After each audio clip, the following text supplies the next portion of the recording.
Grand Rising, everyone. It's a beautiful day in the neighborhood. This is our last day of the book discussion. Busting loose from the money game.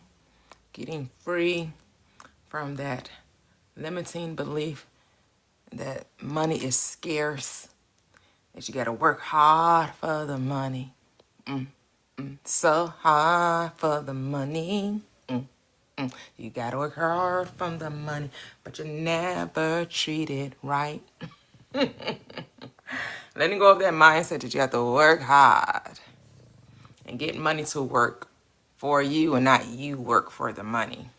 So we will be discussing the final chapters, and those chapters are 13, 14, and 15. And just,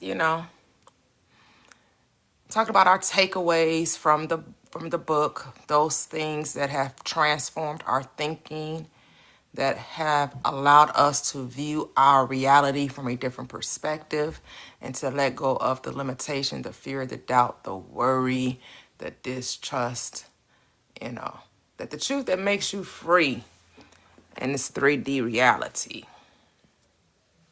Hey, fresh air. How are you?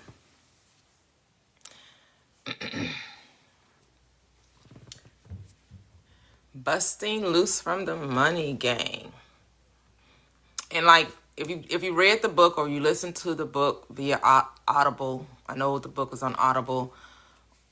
Or if you read the book, things that you agree with, things that you found, to be your way. And even though this author may be saying this is the way, there are infinite ways of expressing the divine, and there is no one way always, right? Because everything is always done unto you as you believe. So you don't have to just take someone else's, perspective as they would say as Bible, because we like to say that Bible is the ultimate truth. So you don't have to make someone else's word the ultimate truth.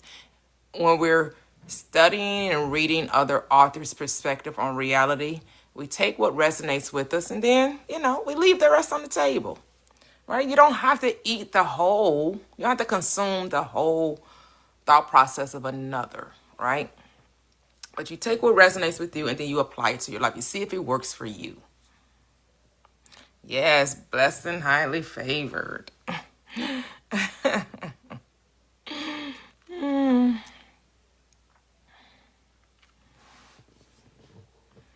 Yes, we are the chosen. Everyone is chosen. People just have to realize that they're chosen. Everyone is chosen.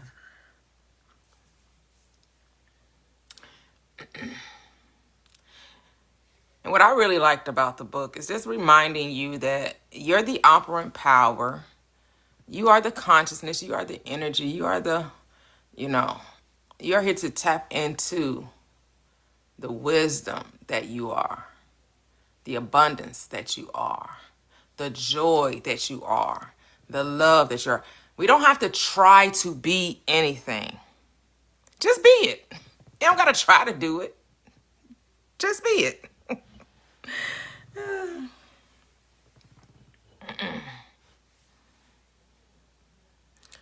So be all that you can be. Be. Be the best version of you. And you get to decide what that looks like, what that is, right?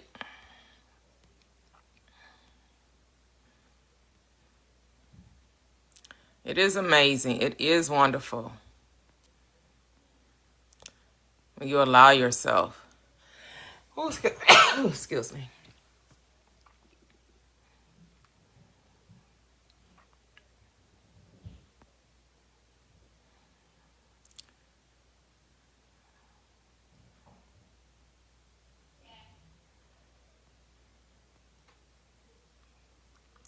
Learn to have fun with life. Don't take it so seriously, Good morning. Hey, Aaron. How are you? Good afternoon, Sheila. Welcome, welcome all. So this is the last day of the book discussion because it's really only 2 more chapters because the final chapter, that was just like, a call to application, a call to allowing that which you desire to be loosed in your world or bound in your world, to allow yourself to, for those things to take place. So it's really, I know it said chapters 13, 14, 15, but the 15 is just like, it's reminding you to take the leap. Take the leap. Oh, welcome, welcome. Hello, Cheryl.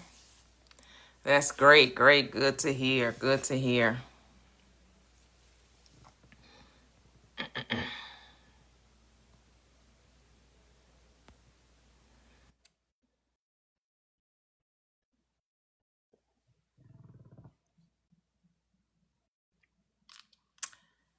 I feel like busting loose. I feel like busting loose. Hey, hey, hey, hey. I feel like busting loose. Oh. So we got that the two last chapters. Let me put my notes up here. Let's see.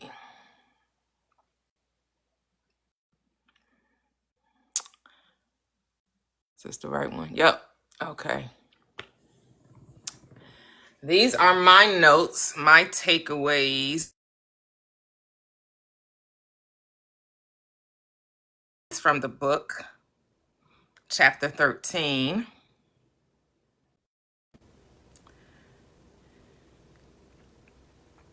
I reworded some of the things he was saying, put my own little spin on it. I like to put my little spin on things.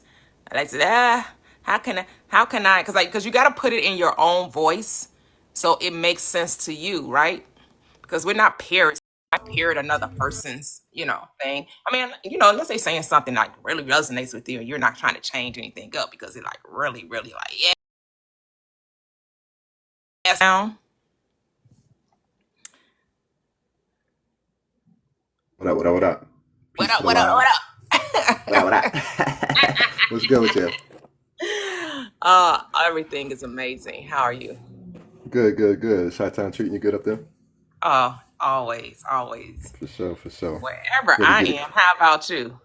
How's A-Town? Awesome. Yeah, definitely awesome. Busy, but we doing what he do. Oh, okay, okay. I guess busy is good, huh? As long as you're having Yeah, fun with it.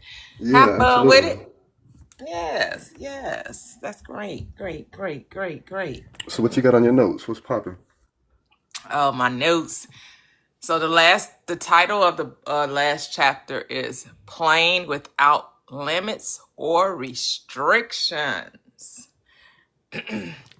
So, the first takeaway I put up there was there is nothing to fix. Remember, so from the author's perspective, this world is a holographic universe, right? Meaning nothing is real, it just appears to be real. Nothing is solid, it just appears to be solid for the sake of the experience, right? So with that being said, you don't go into, now that you know the power of who you are, that you're infinite intelligence having a human experience, you don't go around trying to fix things, right? Because if nothing's real, then that means nothing can be wrong. I like that reminder. But I would say that all the time, right? I would say, you get too many people telling you, you got to heal this, you got to heal that, you got to do this work, you got to do this work, when really you just have to accept who you are. That is the work, acceptance. Not looking for things to be fixed, but for the truth to be accepted.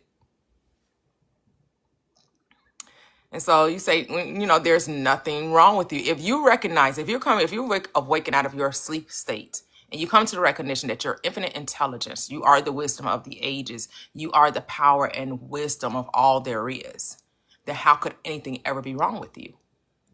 You are infinite wisdom, having a human experience.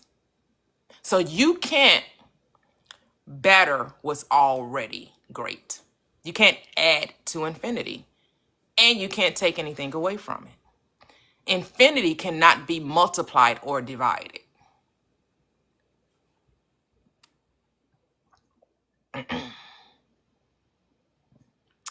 And then I also have you. Oh, go ahead. You had something to say, Eton? Go ahead. And then I have you get to choose, because you get to choose what you would like to experience. There is no you should or you must. It's what do you want? That's a place you should come from. What is dropping in my spirit? What ideas, what desires are coming forth within? Right? That's the tithe. That's the 10%, right? Because the logical mind is the 10%. The 90% is the subconscious mind. That's the creative power within you that's going to bring the 10% into full bloom, right? So you give that desire to the subconscious mind, which you're tithing. And that's why Malachi says, prove me now herewith and see if I will not open up the windows of heaven and pour you out a blessing that you will not have room enough to receive. So you're supposed to give the 10% back to God, right? Give the 10% back to God and allow God, the subconscious, the higher you to bring it forth. That's why we're told we don't make anything happen. It's not our job to produce the thing. It's our job to select it. That's it. Yeah, that's a fact. Just wanted to chime in on just the infinite being. It says that, some of the delusions that we fall for, you know, nobody wants to, we have to kind of understand, when we say we're infinite beings, right? It's like, hold up, wait a minute. You know what I'm saying? Like, just coming into that type of talk or that type of awareness, um, it says, I see a lot of times, even on certain lives that that you have, people want to fight for their limitations. Mm-hmm.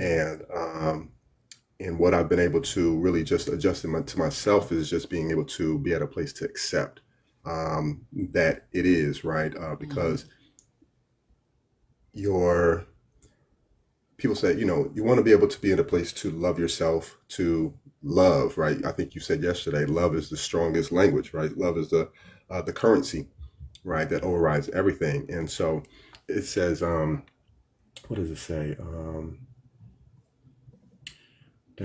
Okay, yeah, it says, at the moment, at a very deep and profound level, you're creating absolutely everything you experience. So that's just like what you just said.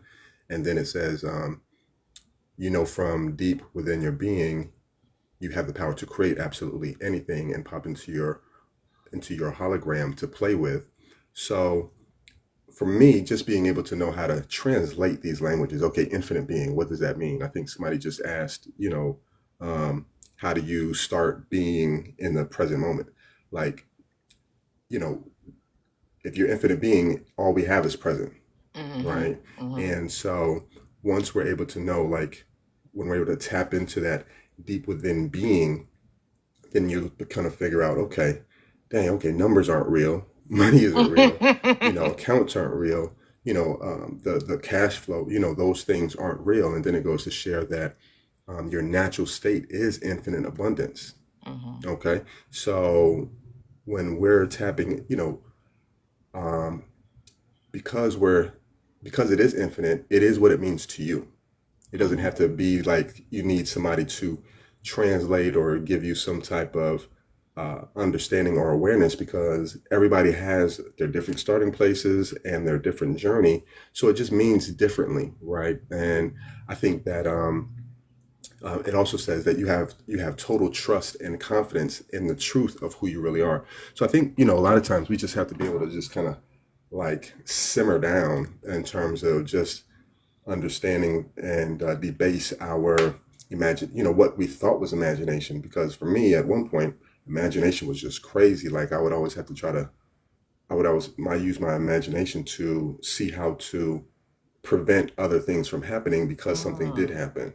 You know what I mean? And Mm-hmm. then your mind goes into a whirlwind. So I do appreciate the fact that he does kind of really debase uh, different trajectories that we kind of put on ourselves, and really kind of like let you know that infinite abundance is beyond everything and all things.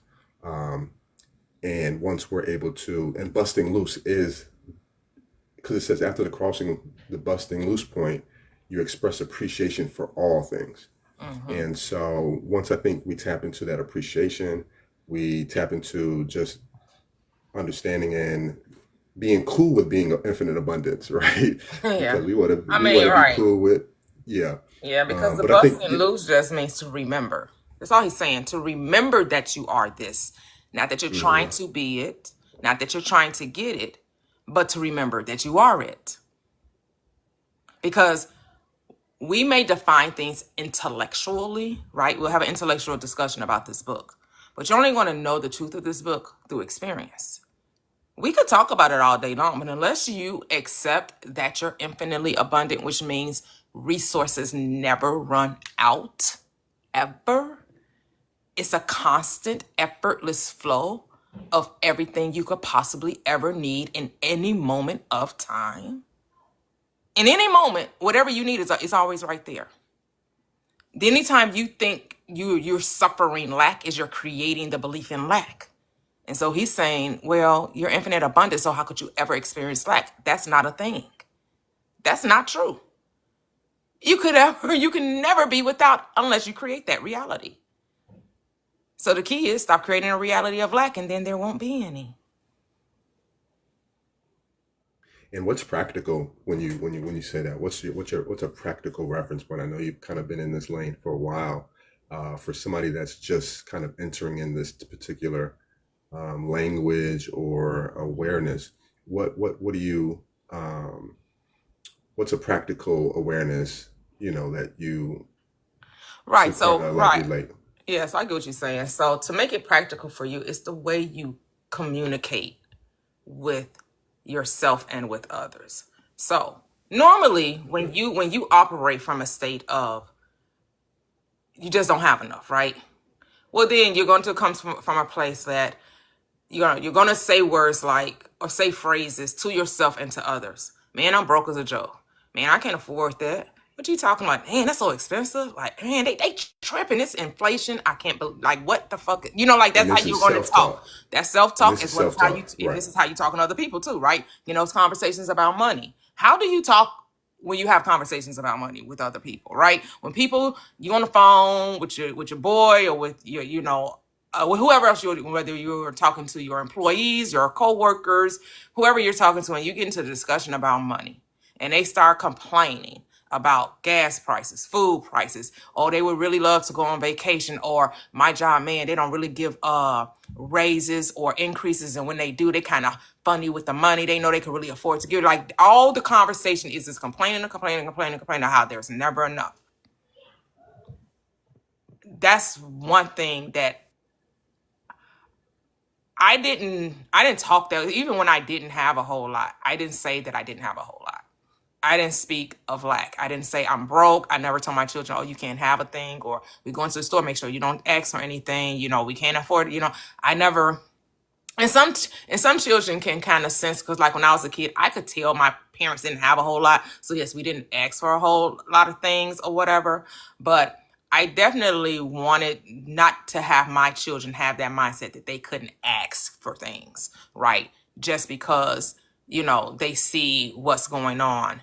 I still didn't want to like say that we couldn't have or do a thing. I always would make provisions for a way for us to have fun. Whatever funds I had, we were going to like either whether it was going to the show or going driving to, a water park or something. Maybe we couldn't fly to do quote unquote vacations, but I'm not too far from Wisconsin, not too far from Ohio. We could go do some things there or what have you. It's just changing the way you communicate your language because words are power. They are God, and the way you say a thing, the way you communicate things is so important. So that's the practicality because we're always talking, right, A-Town? Aren't we always talking? Whether we're talking Always. inwardly or we're talking to someone else. Peace be unto your houses. I just got a question about the book. Does the book say that it's a bad thing not to have money? It No, relates to money not even being real. right. It's not about us being good or bad.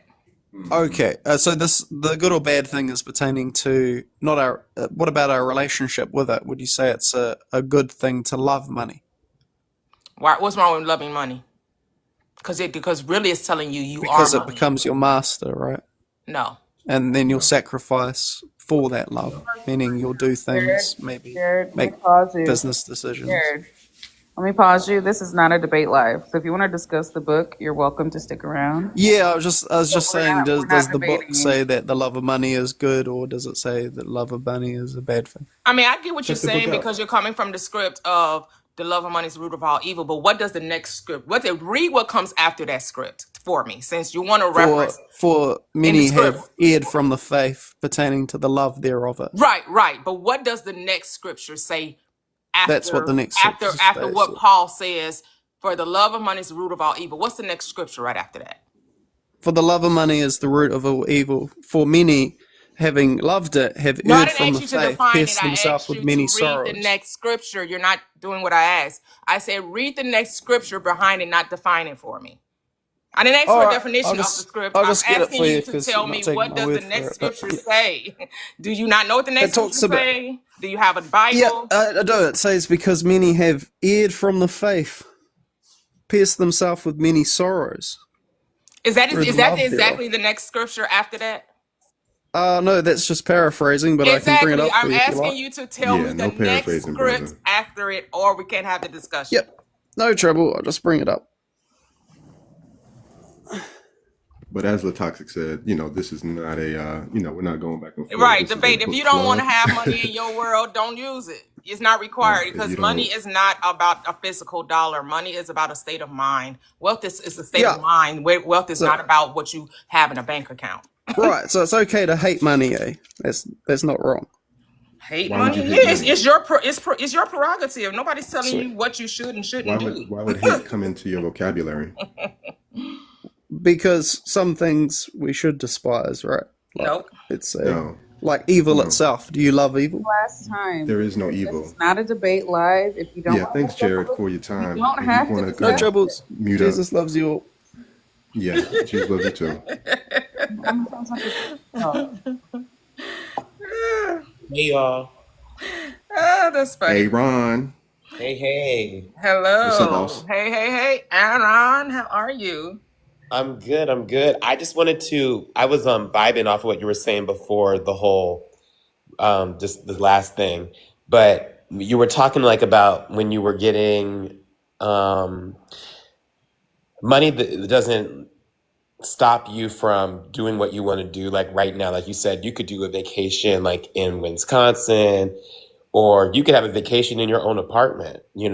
It's all in the mind. And it's funny. I think like when you can tap into that, then it doesn't matter where you are, and how much money you need to get what you want. The money will be added onto you, but I feel like the real wealth is knowing that you can do it and be it wherever you are. And then it don't matter the dollar amount. And then you're already rich. Yep. That's it. Because richness is abundance is a state of mind. It's consciousness. It's not about material. Is such is the it's such the that like they say it's three levels, right? It's the level materially, psychically, and then spiritually. So materially will be like the lowest level, right? And then you can get it psychologically, right? To say that, you get ideas on how to get wealth. But spiritually is to know that you are wealth, to know that you are that which you're desiring to be. You're not trying to get a thing, you are being the thing. Yep. Because it was like when I was traveling, there would be people who would be all the way in Bali being all upset with their lives, not happy, not doing what, depressed in this so-called paradise. And that's how you really, when I was like, dang, this is all mine, because it doesn't matter. You could be in a gold temple and not be fulfilled. So it's like start on the end so that when the out comes, it's not about that. That's all like what you said, the lower level. But that inner is the best place to have it. Yeah. Not that it's wrong to have it materially, right? It's not about a No, not at judgment, all. right? It's not about a judgment. which is where religion wants to come from. They want to come from the judgment because they really think that Bible is about a physical thing when the Bible is about a mental thing. It's psychological and Yeah. spiritual. So, I know we try to divide psychic from spiritually, but I say they're like one and the same. The mental and the spiritual are one and the same, right? Because you're mentally speaking based on where you're spiritually at. Yes. And what it's so good when you can like use all three to your benefit, you Yeah. know? It's like, okay, cool, I'm rich inside, I want to be rich outside, you know? And how could you And then not be you rich can, on the outside if you're rich inwardly? How could you not? Because if the outer is a match of the inner, it's impossible for the outer yes, not to match the inner. exactly. I've seen, and maybe even with the Jared thing, it's like you're not starting on the end. So that's why you're having these questions about like, hating it and all that stuff. It's just you. So I just find that so interesting as like, with gaining more and gaining this and that, it's like getting the end first and then all of it. What's that verse? I know you know it is like everything will be added unto you. Oh yeah, seek ye first the kingdom of God and all of his righteousness. And That's then the it. Yeah. things get added, right? So when you seek for peace, and that just means to know it, right? Because you don't have to be in search of something you already are. You just have to remember that you are, right? That which you are seeking is already within you. It's already there. So it should say, accept the kingdom of God and all of his righteousness. And then all the things get added to you. When you accept the peace, you accept the joy, you accept the love, right? You accept the power, you accept the possibility of all things to be made manifest. Accept it. Because to them that have it shall be given, but to them that have not, even that which they think they have, shall be taken away. So how do you say that you have not? Every time you claim broke, every time you claim difficulty, every time you claim impossibility, you're saying you don't have it. So then guess what? Even what you think you may have, even the little you may have, you will see that dissipate because you will create realities, you will create experiences to show you just how you don't have enough. That's where I had to really come into reality. I think one of the scriptures, or and I am paraphrasing, to him that don't have, don't. Hold on, let me see. Dang, I ain't even good at paraphrasing. But basically, it was saying that if you don't think you have, then you don't have, right? Because we're infinite beings, so it's no future that will get anything. You have to be right now, and that allowed me to really slow things down. I think coming into this whole lifestyle, you hear things differently, and you also see things differently. And then, of course, like you said, your inward, you got to almost shut yourself down sometimes in terms of like, well, not even shut it down, just being able to um, have a different filter in terms of how that is being processed. Because the empty bank account, it can look very empty, you know what I mean? But internally that, I am wealthy, I am abundant, right? And that is just a hologram, if you will, of a what would you call it? Like I don't even know even how to kind of correlate it, but just being able to know how to change things or how to translate different things. It allowed me to, my matrix kind of slowed down, I think, in the matrix thing where everything, the numbers, everything just kind of got real simplified for him. And he was able to move way differently. Then he got his little trench coat, and then he started really, everything just started happening way different for him. And that's what kind of really happens. You kind of transform, and it had to happen inside. Morpheus had to really sew into him, like get him tight and right until he got his own awareness that was already in him.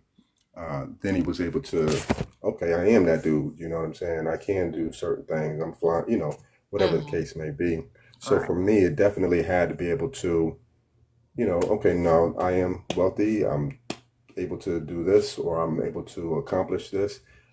and challenges or different levels of what we would consider, I consider them growth patterns or Mm-hmm. growing, different levels of growth. Um, but everything started really just turning around. And so that's why, kind of like have to get right or get back to, like you said, just get back to remembering. Yeah, and the thing is you have to ask yourself, are you defined by the bank account? Does the bank account define you? Yeah. Mm-hmm. That has to be the question. That's what people Facts. have to ask. Am I defined by the numbers in an account? So Facts. yeah. Because if people saw like how I'm just using this as millionaires will spend so much money, it's like I guess what I'm trying to say is that like we think like, oh, like it's always in the bank account. No, their money is moving constantly. Um, and sometimes like they put it all out for this loan or this thing or this investment, knowing that like I'm still rich. It's not about the exact number, but it's using all of these tools for me with who I'm being. Some people couldn't even fathom the amount of money that goes in and out of some of these folks' accounts, being like, "Oh my God, I can't believe you spent all that money." But it's like, um, yeah, of course I did. Like this is what it is, or Hmm. it can't. But people are too scared to invest or too scared to use money in a way that's supporting them in the next vision of that they have for themselves. So that's like what I think what you're saying. It's not about the bank account number. It's really you have to know, regardless of the money that's in your account, of who you are. Yeah. Yep, absolutely. And Latasi, I know you came up next. Did you have something to share regarding? To add on to, well, number one, I came up because I wanted to make sure that guy wasn't going to derail the conversation. Got you. But just had to regulate a little bit. I wanted to let people up because I know, sometimes there might be people that I'm not familiar with who, maybe listening in and stuff like that. So I didn't want to shut people out. But anyway, so that's what I originally came up for. But then Aaron just made, I can just attest to the fact that wealthy people are constantly, like you said, moving money. They're constantly buying and selling. They're constantly, my business mentor is a, really wealthy, black guy who, if he weren't gay, I would definitely marry him. Because I just admire him so much. Yeah. Hold up. That's what I just thought of you, Aaron. I was like, hey, you want to Listen, introduce? Hey, go ahead. just saying. But You certainly came to mind, Aaron. I ain't even gonna lie. As soon as she said that, I was like, okay, go ahead. Period. No, so long story short, a few years ago, he had started a business and he ended up getting his business acquired. And then, so then he, took that money and started another business. And like, long story short, he's just constantly doing something new with his money. Like he's not afraid of money. He uses it as a tool. He doesn't, like, he sees it neutrally. It's neither good nor bad. Debt is neither good nor bad. Like he sees everything as a tool and like how he can leverage himself Yep. to whatever situations that he's in. You know what I'm saying? So like, And that's the shift, right? yeah, He's decided not to eat off the tree of knowledge of good and evil. And that's really the shift. We yeah, have to stop seeing money as a right or wrong thing and see it exactly for what it is. It's it's an idea held in mind. And you being wealth, right? Like we have to stop saying wealthy people and start saying we as wealthy people or wealth itself, because sometimes we start to talk about it as though it's separate from us. It's like, oh, they're wealthy because they have millions of dollars, and like you're not wealthy because you don't have millions of dollars. Hold up. No, we all wealthy up in here. I don't care how much dollars are behind your name. How many ones, if it's a 1 or a 2 or 3 and 10,000 zeros behind your name. Because again, the money does not make you wealthy. right. You're not wealthy. You're not wealthy because you have money. You're wealthy because you are money. Yep. Great call out. I noticed that when I was speaking, and I was like, wait, this is us. You know what I'm saying? Right, We're right. all I of like, us. Reverend Ike. Hey, if you keep talking about wealthy people, you won't be one of us. I mean, like, what we doing?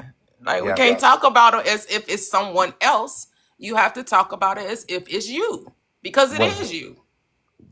Yep. 100%. That's such a good call out. Yeah. Yeah, yeah.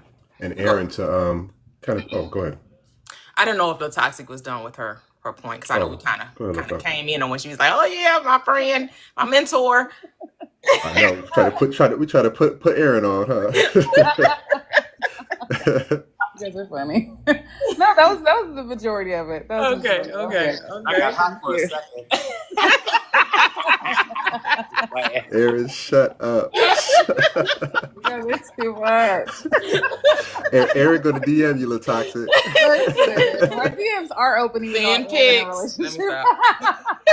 stop. Send pics. You know you can send I pics ain't now. mad at him. I send pics. Y'all That's is crazy. hilarious. Oh my god. Let me get done off this panel. Oh, hello, Cheryl.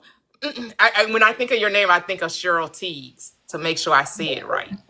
Yeah, I'm like, this Cheryl. It's like Cheryl Teagues. Okay, go ahead. You know who Cheryl Teagues is, right? Oh, yeah, yeah. Yeah. I'm 60. I can remember her. I really, and good afternoon, everyone. I've really enjoyed like being part of this book group because, I am 60 now, and I came into Neville Goddard and the whole manifesting thing like not that long ago, and probably about 8 or 10 years ago. And prior to that, like I just had such a mindset with money of like the whole struggle, and it had been that way for a long time. So I just really bought into it and didn't realize, that there was a whole nother way that I could live. And so one of the things I've really appreciated about this book, and especially this part of the book, is, it takes a different approach than like Neville Goddard or Joseph Murphy, talking about like the hologram and playing and having fun. And because I think even in like my what I've learned from Neville and those people is still I take it so serious, like it's work, and always kind of judging myself. If I make one little, wrong thought, like just so super critical of myself, and like just really getting comfortable, like in a whole new mindset. Like, I liked how A-Town talked about, people that come in, sometimes to the chat and like fight for their limitation. Because I have to be careful myself, like not to do that, right? Like not to fight for that limited story, and get really comfortable. And so, with a new mindset. And so I like how in this chapter, especially, but you do it too, I think, in, the manifesting group and stuff, like just having a lot of fun with it. It's not serious work, it can be fun. And, I was listening, to you yesterday. I was out doing stuff. My, iPad screen had broken, and I had just paid a bunch of bills, and so I had to go, and it was like going to be like $150. And so I was like remembering, okay, don't check my bank account. I got the money. And like when and I do have the money, but it's just that mindset, like, oh my God, this wasn't in my budget. You know what I mean? Right.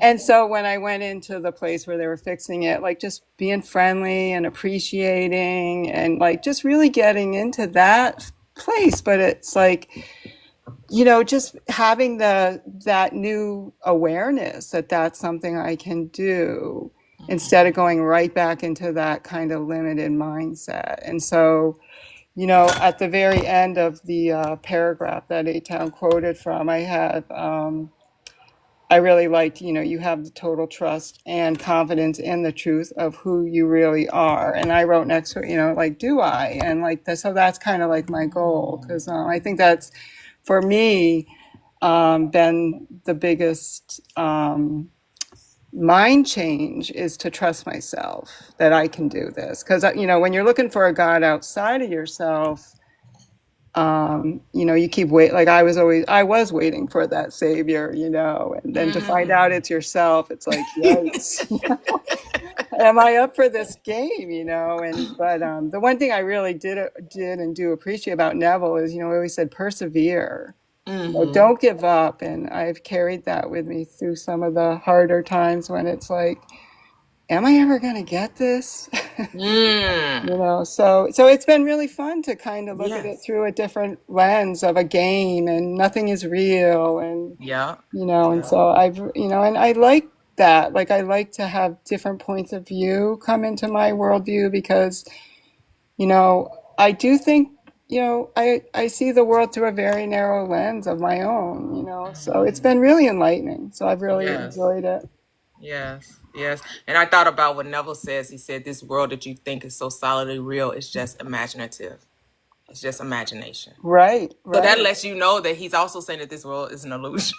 Right. He just used different language, right? Like Exactly. you And said, that's why just sometimes, oh, sorry. go ahead. No, that's why sometimes like having a whole different perspective can, like, this brought a big shift with me. And it also, and you help with that too, but it's just also like have fun, like hearing people laugh about money. Like, I honestly, like, I was always like afraid of money, afraid of,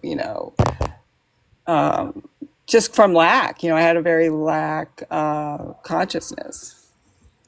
Yeah, yeah.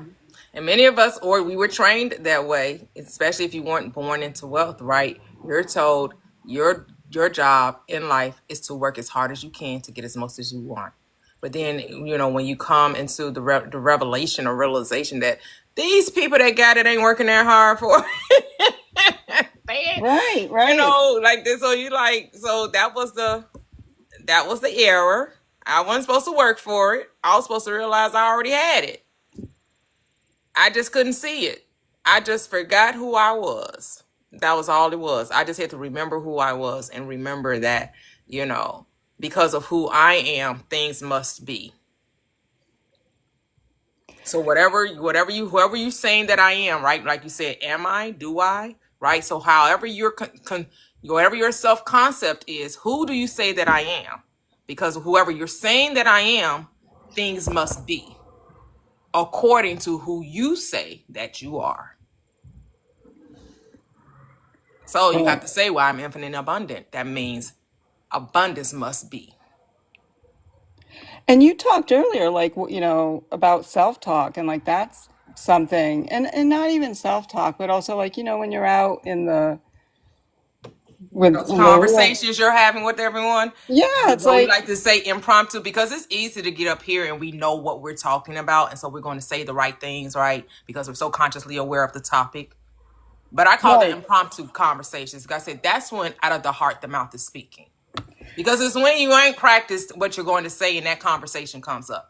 What right, are you really saying then? Because then the truth really comes out. That's your truth right, serum right there. When you start talking about money with other people and it says this is not a class and you know that this is what's going to be the topic. No, you're getting together with people and money comes up. What is the conversation then? What are you adding to the conversation? right. That's where you know where you really dwell. Because you always return to your dwelling place. You always return to the state that you actually live in. And that's another thing, like, I appreciate, like, especially in your lives, like, you just really are, like, you don't give people the opportunity to, like, stay in their limitation. Like, you call it for what it is. Like, no, this is it, and that's the kind of, like, I think just a constant reminder for my own self, like, to be honest with myself, that I can make a choice, and, am I making the choice that I say I want, or am I, like, enjoying whining about things and, life is hard kind of thing. So, yeah, it's really like getting consistent and living in the faith of my convictions. So, it's been really good. Yeah, it has. It has. Yes, I definitely enjoyed the book. Definitely, definitely, definitely. Because, again, because it gets away from the Bible talk, right? Just to hear a different perspective. There's someone that's not coming from a biblical perspective, right? Because sometimes that can seem like, especially if you have association with religion. And so you're still trying to redefine what you were told from a different perspective. But if you can just take all of the religiosity out of it, and just really be like, well, they're saying the same thing the Bible is saying, but doesn't have to use scripture to back it up. And well, another thing, like, I was in some metaphysical book groups and, earlier and like during COVID and stuff. And even people who are, moving in this direction, like they believe that wanting money is bad or like, man, like it's like that. It's against spiritual. It's not spiritual. Even in the community of people who believe, similarly to a lot of things that, the law of attraction teaches. But when it comes to money, it's like, oh, that's not very spiritual. So judgy. Yeah. And like somehow the poverty mindset is attached to religion. Like it's, it's noble to, to struggle through life. Yeah. You just gotta struggle through. You just gotta make, just try to figure out with the least amount of money as possible. How can you live without having the least amount of resources as possible? But can I live with the most options as possible? Can I see what that's like? To have option upon option upon option upon option upon option? Like, can we try that on for size? Let's see how that fit. Well, the funny thing is, I was reading something somewhere and it said like every patriarch in the Bible was rich. That part. So it's like, so where are people getting this mindset, I don't know. But I'm glad to break away from it. Can I add on to that? Can I add on to that really quickly? Sure.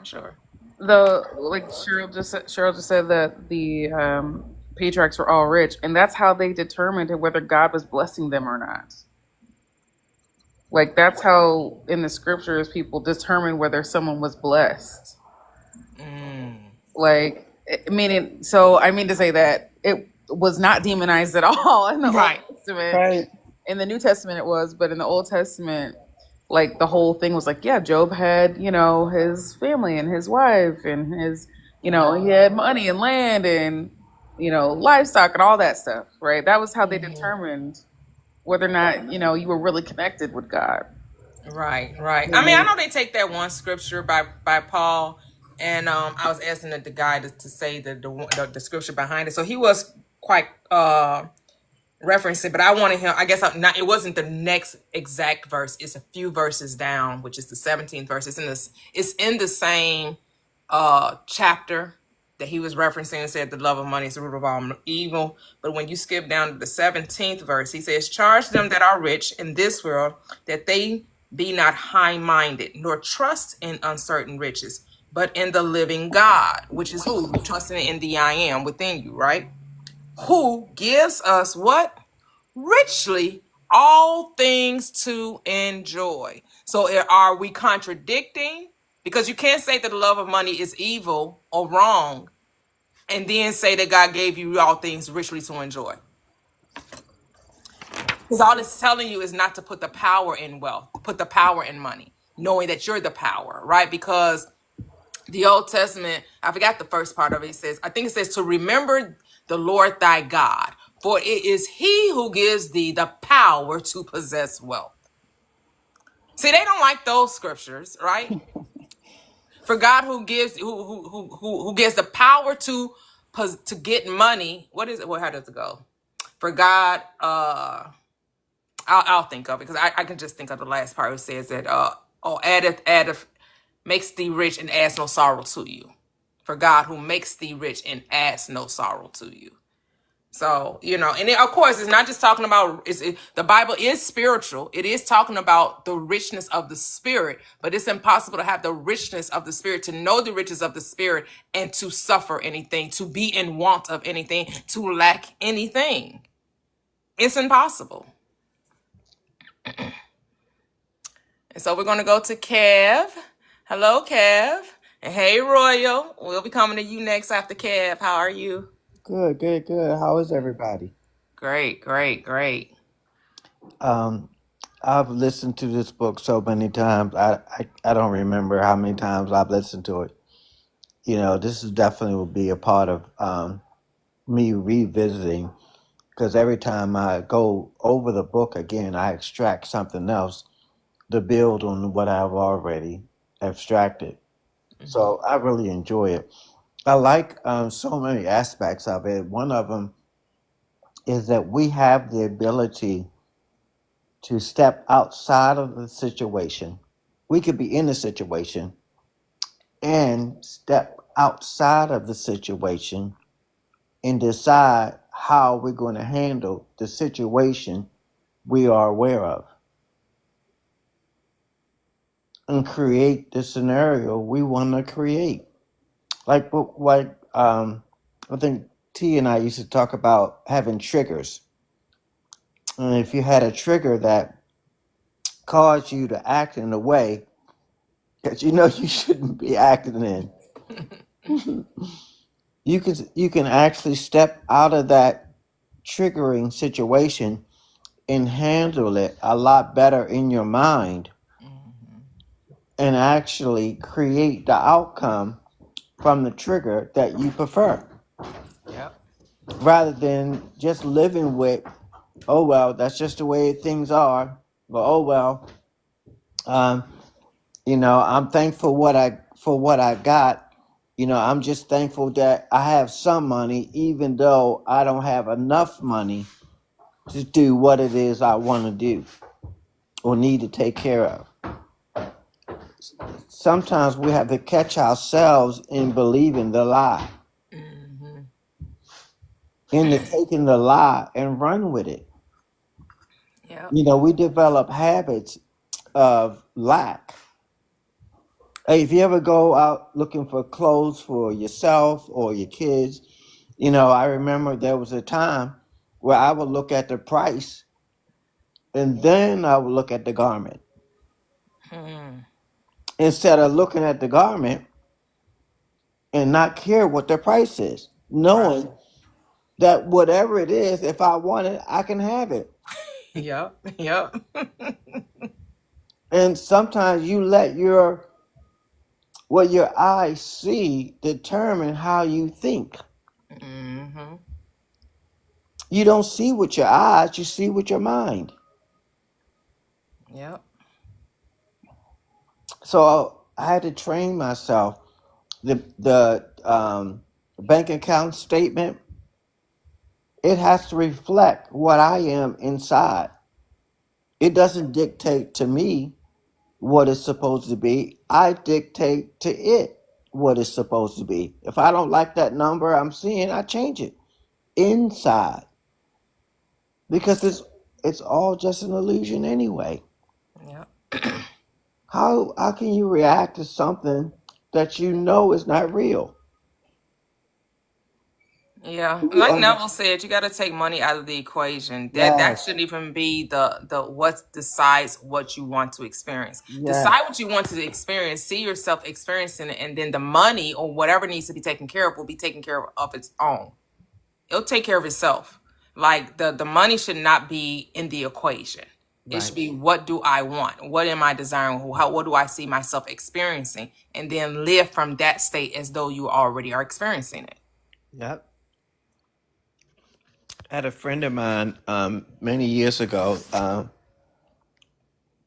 She was telling me how she walking down the street and she made and she kicked the envelope. She wasn't really looking down, but she kicked the envelope and she picked it up and it was kind of bulky and she wasn't sure what it was and she went to her car and she opened the envelope that she hit and it was stacks and stacks of $100 bills.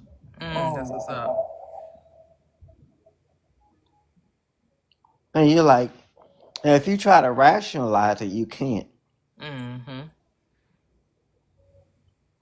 You have to be what you are, not you dictate the outcome. You don't let the outcome dictate your thinking, or what you see dictate your thinking. You be who you are, which is abundance. I don't know who said it, but you can look around. I've heard T speak on pay attention or be aware of the abundance all around you in your home. How many, open your cabinet and look at your abundance. Pay attention to how much food you have to discard because it went bad. Pay attention to how much trash of food containers you throw away because it's no longer good. That's abundance. You've got more than you eat. That's your cup spilling over. The Lord is your shepherd, meaning what's inside of you, you shall not want. God said there's no good thing will he withhold from you. You can't think of one. I was just enjoying the conversation, the laugh. Yes. Thank you. Amen to that. Beautifully said. Say hello, Royal. Royale. Royal Nagu. You have to unmute.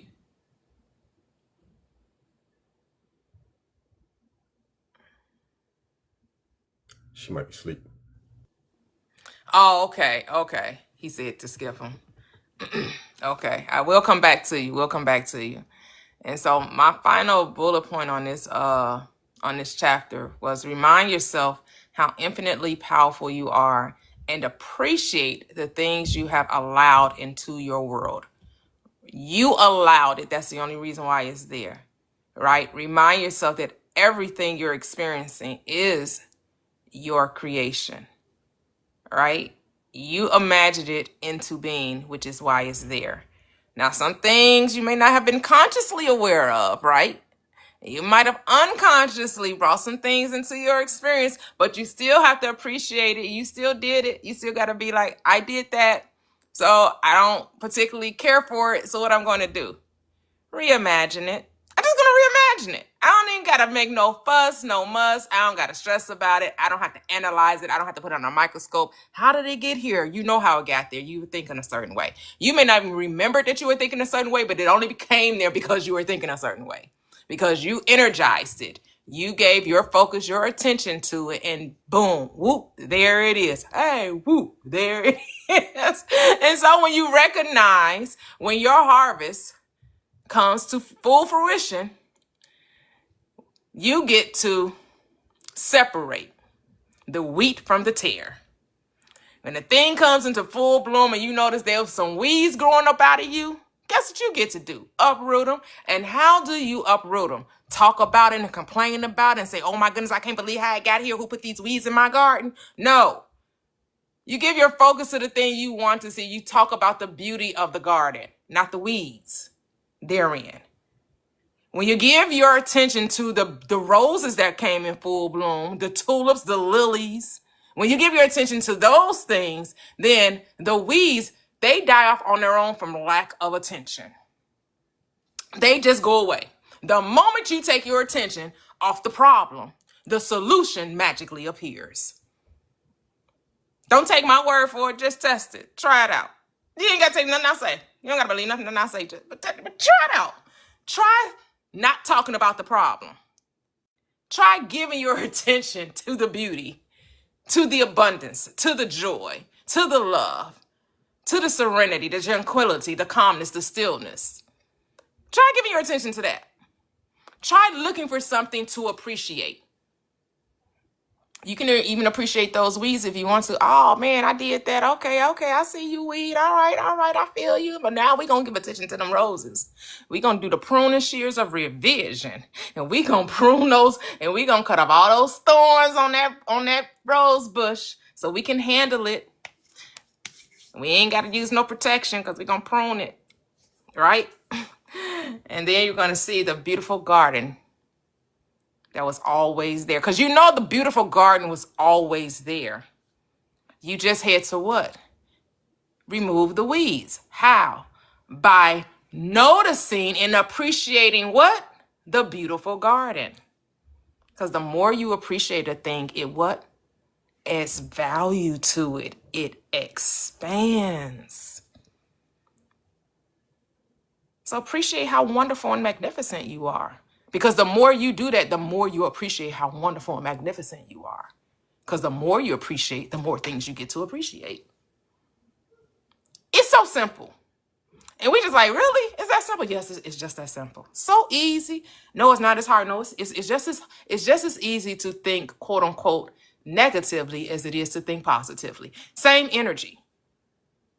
Same energy. Good and evil has the same amount of letters in it. I don't know about, does positive and negative have the same amount of letters in it? I never counted them, but you know, it's a little more and more. I had to do a little bit. I think they had about the same amount of letters in it too, right? Don't negative and positive have the same amount of letters? I think they had the same amount of syllables too. So, you know, same energy, same energy. I think they do have the same number of letters. Now I'm just counting in my head. Positive, negative. Yeah, I think they have the same number of letters. Yeah, same amount of energy. People like to tell you, oh, it's harder to be nice. No, it's not. You're choosing to make it hard to be nice, to be kind. It's so much easier to think the bad. No, you've just been practicing thinking the bad. It takes just as much energy to choose the good, to choose life. To stop seeing it as a good or bad or wrong or right, a positive or negative. Just stop viewing it from that lens and see it just as a happening. Now, the author was given in his closing remarks in chapter 15. I know I'm skipping over 14, but 15 was just a closing remarks. Because I wanted to bring this out. He's using the analogy of riding the roller coaster, right? So you're in an amusement park and you're riding the roller coaster, and you know the roller coaster, it was excitement, but was also disorienting.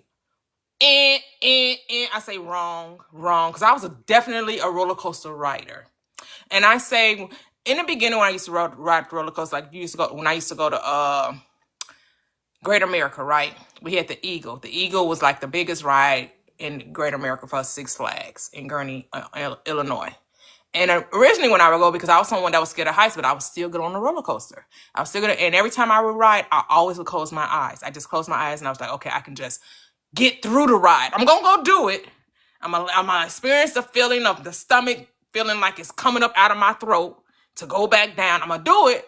And every time I went to go to I did it. And then I decided one day I'm not going to close my eyes. I'm going to truly be present in this experience. I'm going to open up my eyes. I'm going to have my hands over my head and I'm going to scream, ah, ah.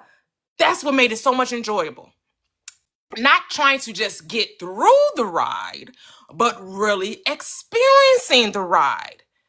And at neither time, as a child, as a kid, as a young adult in my teenage, did I ever feel disoriented from being on the ride, though. I never felt disoriented. You actually, when you get off the ride, you're like, oh man, that was chill. You get to talking about it, you laugh, and you're like, oh my goodness, wasn't that crazy? Oh my, but you never felt disoriented.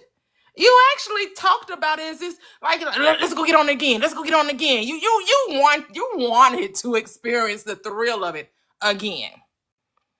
I'm just saying my perspective. And so I'm just learning, just because someone says something is true for them does not make it true for you. So let's just be careful. We're reading these authors and they're telling us their perspective. Just know their word is not bond. It's their truth.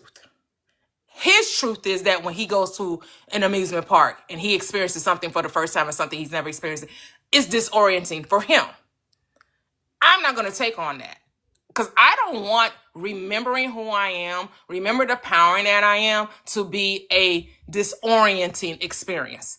I actually want it to be a freeing experience, an enlightening experience, an experience that I actually enjoy. Because I don't know what's enjoyable about being disoriented. I don't know what joy you find in that, but maybe he finds joy in that. To say something, it was a thrill, but also disoriented. Maybe he finds that, but that's for him. He gets to have that. I'm just saying, for me, I'm just not going to interpret it from that perspective. I know when I got on amusement park rides, they were actually very thrilling. And once I was done with it, I was too busy talking about how, man, that turn was crazy. Oh my goodness, yeah, wasn't it? Oh, let's go do it again. Let's go do it again. And then you get off, and it's like you just wrote it again for the first time, and you're laughing, and as a kid, you're not analyzing, because remember, we're supposed to come as a child. We're supposed to see this as fun. When you're a child and fun, you're not being analytical about the experience. You're kind of just, you're saying what took place, but not from an analytical perspective, more from a joyful, playful, like, oh my God, that was, all right,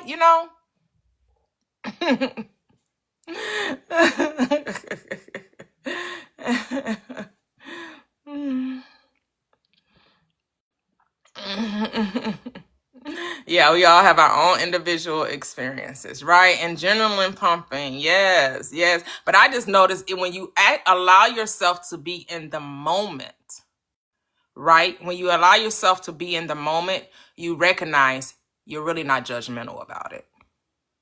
Whatever you're doing and you're just being present and you're just experiencing the moment, you realize judgment goes out of the window.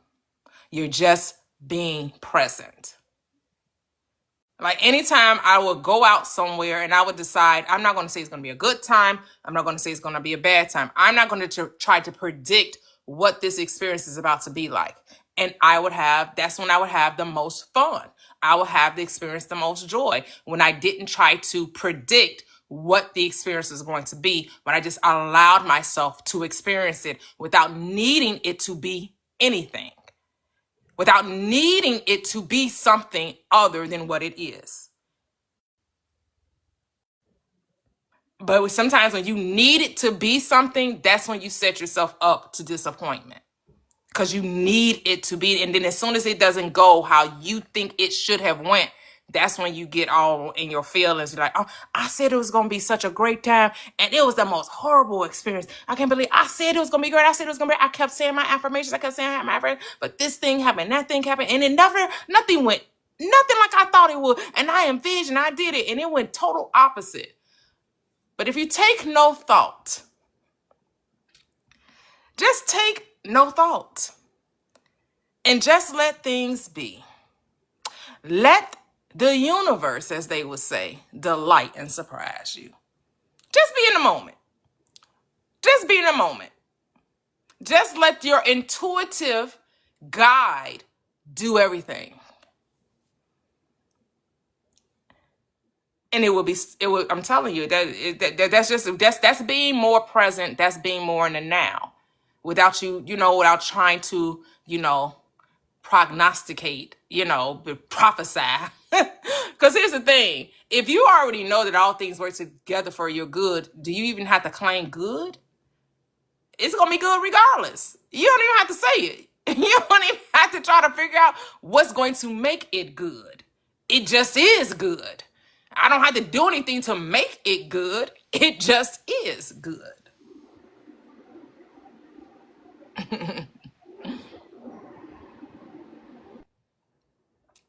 So did you guys have anything else you want to say about chapter 13 before we move on to chapter 14?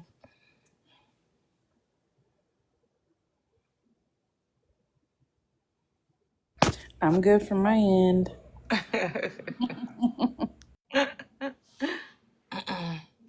Hello, Zazel.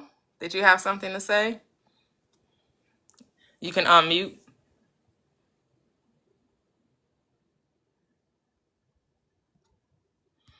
Are you there?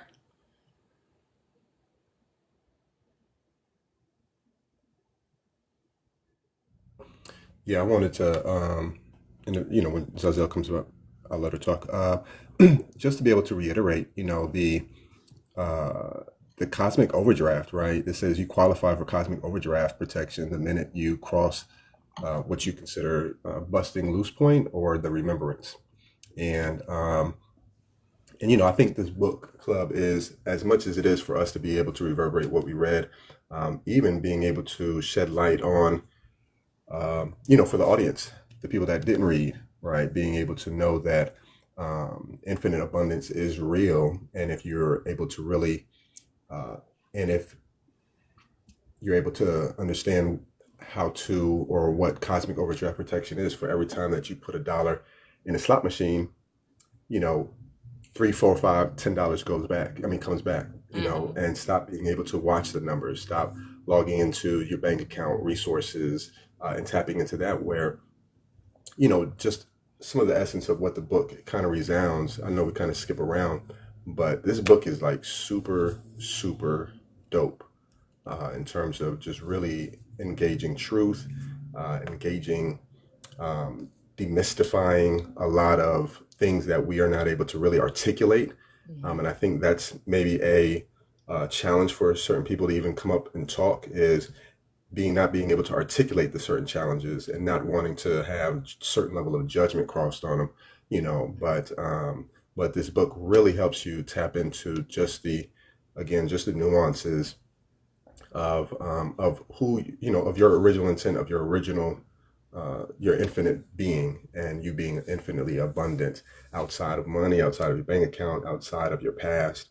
Even what you think about the future, of course, there is no future, there is no past, right? So it's really just cutting things off in terms of, yeah, again, I'll just say, you know, just those limitations. And once you know that they're limitations, then you can really identify who you are. Like you said, those certain triggers, when you look at, you know, if you do look at the tapping in the bank account, okay, I see 3, 4 commas rather than, you know, rather than just a decimal point, right? So, so I think just being able to really see yourself as an expanded self, always expanding, always growing, and I think, you know, that really helps. But yeah, just don't want to cross over 13, because 13 was really dope for me, you know. And but yeah. Yeah. So I mean, so what are the notes that you have that you want to share with us? A couple of things. Well, the one was, what was it at? Oh yeah, just imagine. So I think a lot of times we do, like you said, self-talk is a form of self-imagination, is a form of imagination, is a form of self-concept, right? So, and of course, we're understanding that the worry is a misuse of imagination, right?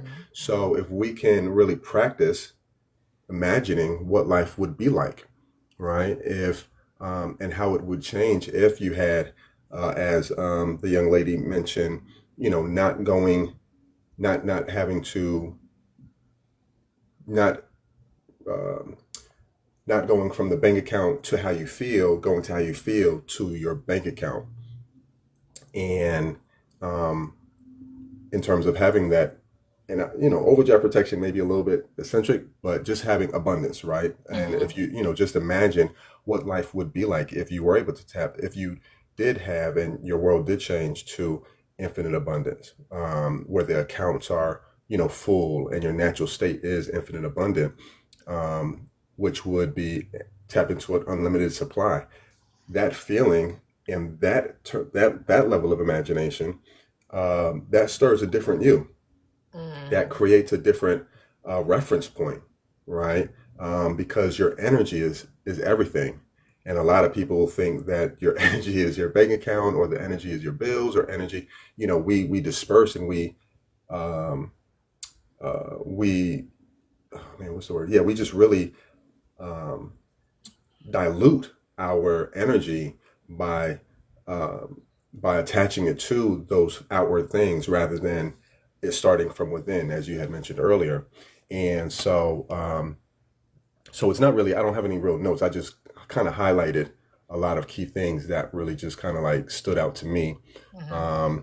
And just being able to, you know, for me, just that imagination is real key, because, you know, just coming from a different place, you always had to think like 5, 6 things in advance. And it was like, damn, I can't even do that anymore. You know what I'm saying? Because, you know, and it stopped me in my tracks. Like, okay, well, not even saying I can't do that anymore, but it's a different trigger, and it's a different level of imagination.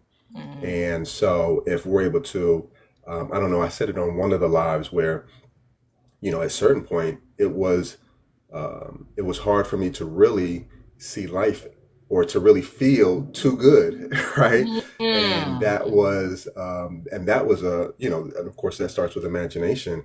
And and and that's one of the things not really I'm dealing with, but those are some of the hurdles or some of the things that I had to kind of get over or just kind of bring understanding to in terms of what it meant to me. But that natural state of being infinitely abundant, it expresses itself totally different, as the lady mentioned, going to the dealership or going to wherever you're going. It's just a different vibe, and money can appear to move through your hologram, but it doesn't have to. What did it say? Once crossing the bust and loose, your natural state is infinite abundance. Express itself however you choose to express it. So yeah, so there's different ways of expression of infinite abundance. Just like money, we think of money in one of my business classes. There's legal instruments that can get you leverage, that can get you equity to buy in on cash flow, or can give you equity of income producing assets. So just knowing the hurdle of that, when I'm thinking about like I'm looking at purchasing a 9-unit commercial property, and my mentor was like, I was telling my situation, et cetera, and it was like, okay, well, what you can do is leverage this. Let's go ahead and add this up, and let's acquire let's look for a particular type of person or organization, and it just demystified me not having, where they were able to bring to my table multiple different options in order to acquire that. And it was just like, damn. And just reading this book is like, just like, yeah, money, we see money. So, and, of course we need money to pay bills. Of course we need that practicality. However, it doesn't negate who we are still. It doesn't impress upon who we are. And it starts with us. So Right. those are just some of the things that I wanted to share. And let me see. What's the other things?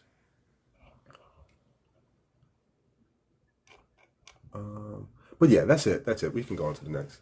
Oh, okay. Yeah. I was thinking when you saw when there's a will, the way is always shown, right? So your will is Right. your desire, and you're not supposed. I think you still get stuck on trying to how to make it so. For sure. When that's not your part. That's Which I'm, not I'm right, yeah, I don't even want to do right. that. Right. Which is not your work. Yeah. You're just supposed to tell the infinite self what you desire, and then let the infinite self take care of the manifestation of it, right? And so I thought about that when you started off with the overdraft protection. What is it? What do you call? Right. What do you call it? Yeah, he called it over. Yeah. What cosmic? Infinite What's this? A over. cosmic? Yeah, cosmic Okay, overdraft and so I protection. Right. thought while we were saying it, because I did hear him say that, and I was like, but if I'm infinite abundance, would I ever need overdraft protection? Correct. Yeah. It would be So it's more so unnecessary. infinite They're abundance. kind of Right. they're contradictory to one another, Just that vocabulary. Correct. right? Because you don't need Yeah. protection if you infinite abundance. Right. What you protecting Right. from? You Right. have resources that are unlimited to you. Correct. Facts. Facts. So Yeah, you're absolutely correct. And that's one thing, of course, just even having a book club and being able to bring that understanding, like, it's not cosmic overdraft protection, it's infinite abundance, right? right. Once you remember. And so I totally get it. And that's one of the things that was like, and that's one of the practical things, like, overdraft protection. I'm still thinking I'm in the red, you know what I mean? I'm still, especially Bank of Like, I America, don't have enough. Right. yeah, Bank of America, you get overdraft, you know what I'm saying? I don't want to think of red, my bank company in the red, but, just understand that we can tap into that. I'm walking in Always. wealth. So where would I ever need protection? Never. Always. I would never need protection. And that how, really wanting to knock that out the box. Like, there is no how, brother. You don't have to worry about that. You know what I mean? Yeah. Like, cause my mind, look, I come from a whole different lifestyle, and it's like, you have to make things happen. You have to hustle. You have to acquire. You have to, not necessarily finesse. You got to arrange. Because I just think about my accounts. I don't have overdraft protection on them. There's no overdraft protection on my accounts. Right. I know things are covered. So why would I ever need to protect myself against something? Right. It's No, there. that was beautiful. It's there. Like it's Mm-hmm. there. So I don't gotta. Mm-hmm. I know every check I write is covered. So that's how we have to operate, right? I know whatever check I write is covered.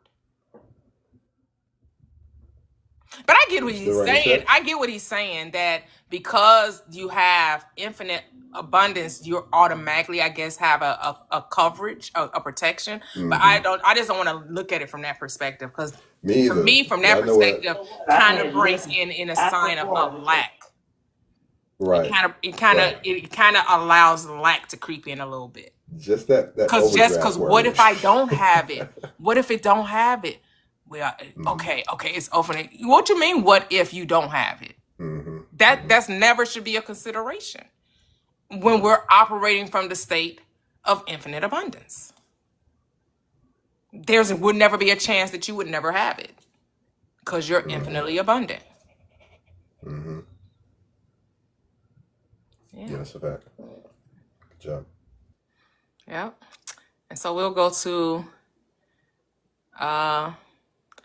chapter 14, which is the Q&A, where people, he said that there were questions many people would have regarding, his book and his, getting people to see that there is no limitations in life other than the ones you create.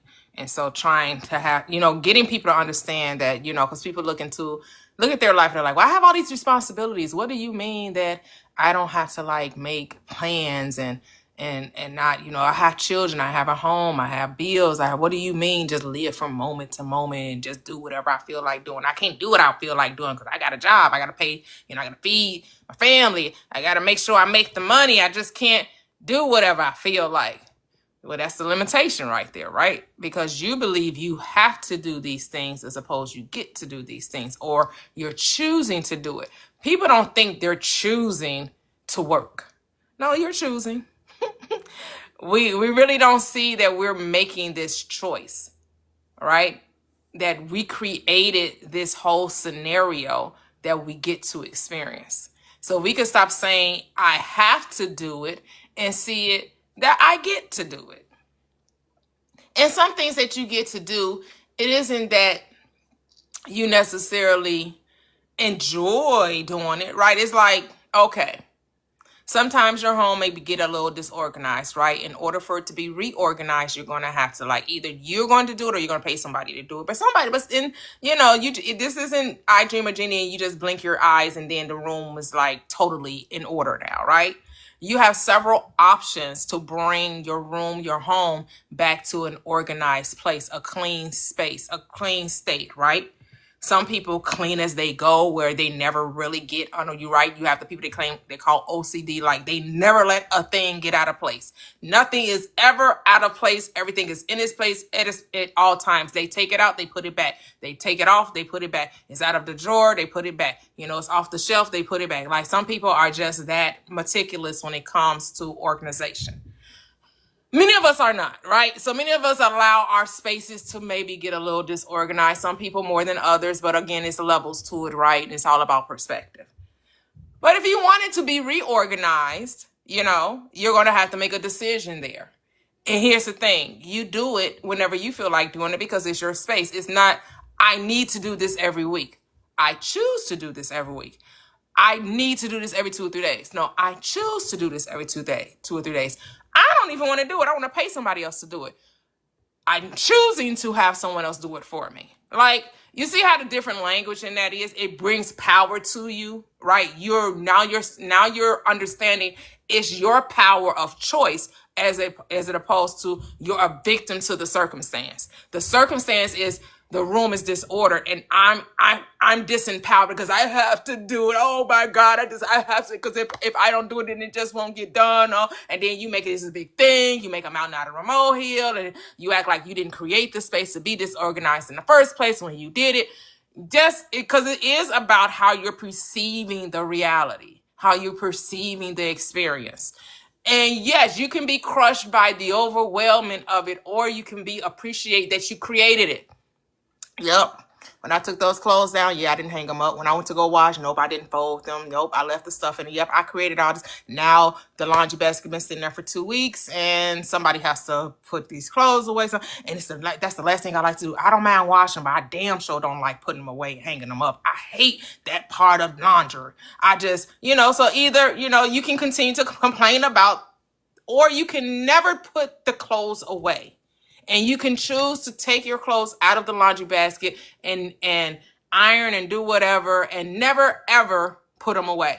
Because guess what? No one's judging you but you. No one's going to come in your home and say, unless you create the reality, this your script, so you will have to write this person into your reality that's going to come into your home and be like, damn girl, damn dude, why your clothes, or what's going on, why you, and because the only reason someone will come and judge you because you first had to judge you. That's the only reason why anyone from quote unquote out there would come to your space and judge it, is because you first judged it. Because you first thought it was wrong, and someone is going to confirm to you, yep, it's wrong.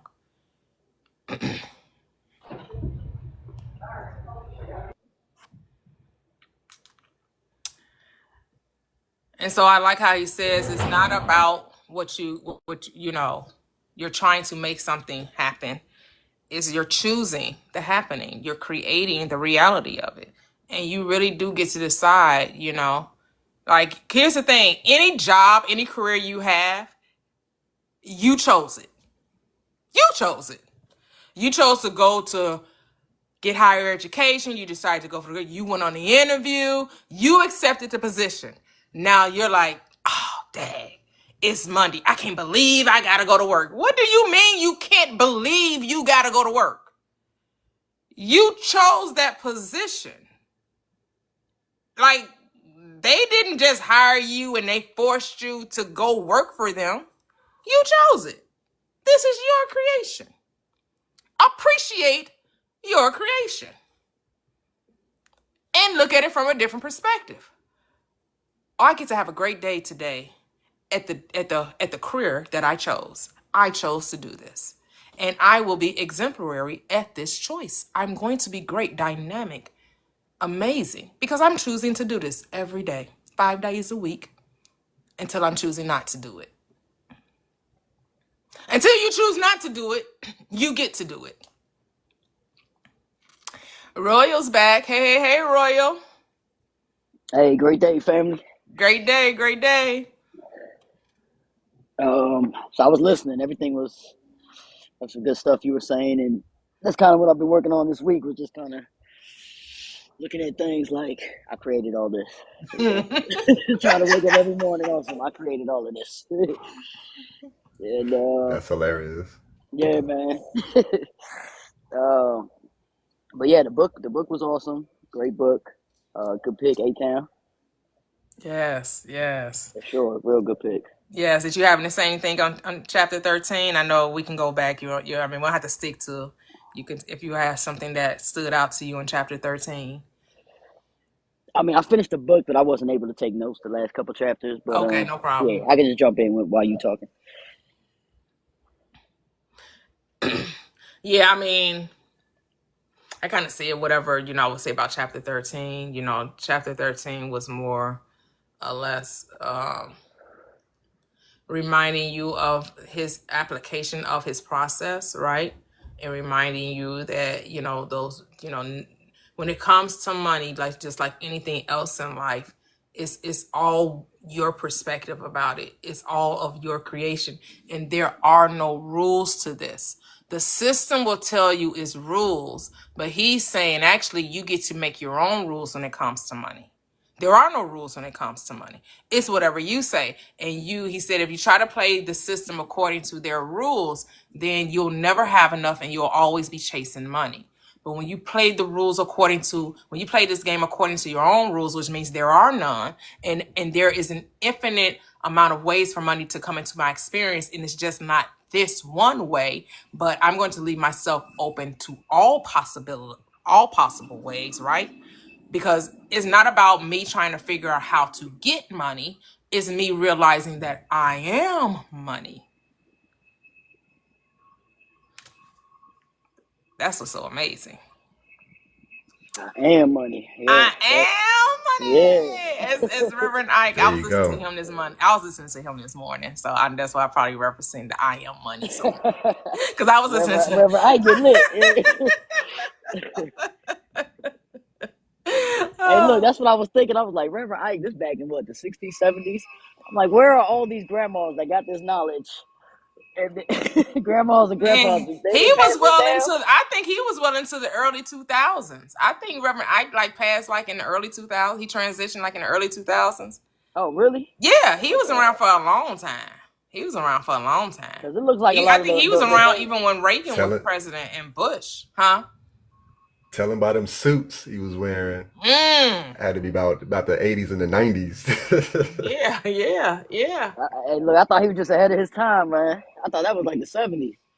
I mean, he He was. really You will was, though. see it. You will see based on depending on what they're posting, what they're uploading to YouTube. But when you hear him, you can hear that some of some of his conversations in the 70s, some of them was in the 80s and early 90s, because sometimes he would make reference to who was in office. Okay, yeah. Yeah, so you could tell based on that, what. Yeah, he was around for because he was even on the Oprah show. So what was Oprah 90s? Right? Oh, yeah, true. Yep. Yeah. Remember, he was on Yeah. Oprah's show. He was on Phil Donahue's show. Yeah. Right? I know that's 80s, Larry 90s. King. Yeah, Larry King. Right. So, yeah. He was around for a while. Yeah. The funny thing is I would hear different references about a quote unquote Reverend Ike, right? And in the circles that I was in, it was made as though it was a joke or whatever. So I just thought he was, I just thought it was like it was a joke, or just just a laugh, right? And then coming into maybe about within at least 5 to 7 years ago, or up until now, being exposed to this Reverend Ike, it was like, oh, he was a real dude. And then being able to tap into what he is really preaching and what he's really talking about, I can see why the people that were in the circles was laughing, because their reality was they was not in tune and tapped into what he was saying. They were the religious sect. And I'm able to really, that just really kind of really allowed me to see the difference. Like, oh man, they was clowning this dude, but this dude was talking about this, and you wanted tithes and offerings. You wanted to have 4 different tires and offering sermons, and you wanted to always have the church building, and never having the level He got it, right? yeah. And I'm like, damn, okay. And so it was just really funny how I just came into the knowledge of Reverend Ike, because again, it was just all in different circles. Where you think you Reverend Ike, and not knowing who Reverend Ike was, everybody just start laughing and etc. And then now seeing who he is, and now seeing who the people that was laughing at him, like, okay, that's my guy right now. You know what I mean? Reverend Ike is. I definitely salute him in terms of just what he was bringing to the table. And like you said, Royal, where the folks at now that was up under him? K Sharp said his grandparents taught him, so I was like, okay, that's good. Cause I'm like, man, he had like thousands of people in there. I'm like, we should have. Yeah, he had a mega church. Man, he was like, I think that was one of the original mega churches. Right. But I talked to a pastor and a deacon about Reverend Ike. I was like, what y'all think about Reverend Ike? And that, like, you right, A10, like the way they was looking at him, if they wasn't clowning him, they was looking at him like on some demon time. Either demon time or they was trying to clown him. But you got the Creflos, the Copelands, the other, right, you got the scammers. I ain't gonna name drop. Exactly. Crazy. Ike, they was probably throwing money at him, you know what I mean? They was probably throwing money. I mean, my at thing is his message. Here's the thing: Reverend Ike's message is not different from a Kenneth Copeland or those prosperity gospels. The only difference between him and them was that he didn't preach hellfire and damnation, but he definitely preaches give to the Lord and the Lord will give back to you. He definitely collected those tithes and offerings. He definitely sold everything he talked about. He sold every book, every videotape. He definitely was all about, you gotta pay a tithe if you want God to bless you. So But I he think the wasn't difference. very different, Oh, you But know. I think the difference was though he was trying to he was more so telling people about their power, right? So that's the Yeah, difference. yeah, You but know the what I thing mean? is, you don't have to tithe to a church. Because here's the thing, he was doing a video interview with this other pastor. He was a reverend, so it was him. They were on this lady's program. She was interviewing them, and so they got to talking about the tithe, and of course they brought up Malachi 3. Malachi 3, and if you want God to bless you, you got to bring the tithe and the offering. You got to bring your 10%. So the reverend sitting right next to Reverend Ike is like, yeah, you got to give the 10% is the tithe, and then the offering. So you really should be giving 11%, because he was like, for every dollar you get, God should get 11 cents out of that dollar, right? But my thing was, if you're telling me I'm God and then I need to tithe to God, who am I tithing to? The church? I'm not in disagreement that Reverend Ike wasn't telling you about your power, but he was conflating it, making you think that the only way you can get is that you had to still give a tithe. And I know the tithe isn't physical. The tithe is spiritual. The tithe is your thought. The 10% is the desire, is the idea. You give that back to God, and then God will make it come. The higher self will bring forth the seed. It will produce after its kind. But here's the thing, the beauty of this law. It's done unto you as you believe. So if you think you got to give 10% to the church in order to get God to give you something, then that's a law that you're going to live by. That's a law you're creating for yourself. Then those are rules that you'll always have to be finding the church to give 10% to, because God bless you, then you got to give to the church in order for God to bless you again. So you're gonna keep that same law going on. And then if you feel like you get something and you're not able to sustain it, and you find yourself not giving the tithe to God, you're gonna create this mindset of condemnation and shame. And now you're gonna try to figure out, oh, I'm not being blessed because I'm not tithing. So let me figure out how to tithe. Why do that to yourself? Because see, I'm not here to say that what he was doing was wrong, no more than what I'm saying Kenneth Copeland and them doing. Because here's the thing, the people desire it so. The people don't fully want to trust in their power. They still seeing the power is outside of them, and that they have to give something on the outside. The only giving is from within. It's never from without. It's always from within. Anything you give should be simply because you want to give it, not because you think you're getting God to do something for you. Because are you not God? I am God. I'm not trying to get God to do something. God already did it all. So why do I need to give God anything other than my belief? But I think that's I think that's the line in the sand where I am, right? Or you have to believe in the Sky Daddy, right? A lot of the churches, God's gonna bless you. They go a whole Right. I mean, sermon, right, God's gonna bless you. because he still had a church, right? He still was running a business, right?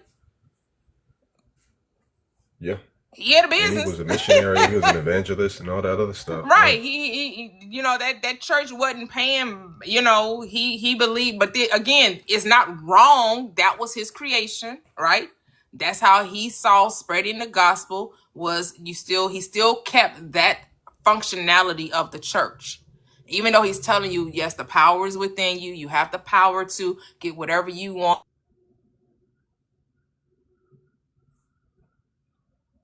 That thought is God, but you still need to give 10% of your income. See, he made the spiritual be physical.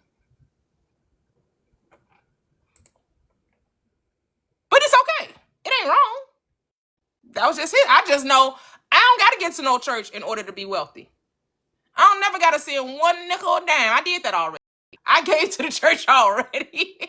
Did that already. I know that's not necessary. But some people believe it's necessary. It's only wrong if they think it's wrong. Hello, Prince Judah. Did you have something you want to say? I've just been sitting back listening. But yeah, you are speaking some interesting conversation for sure.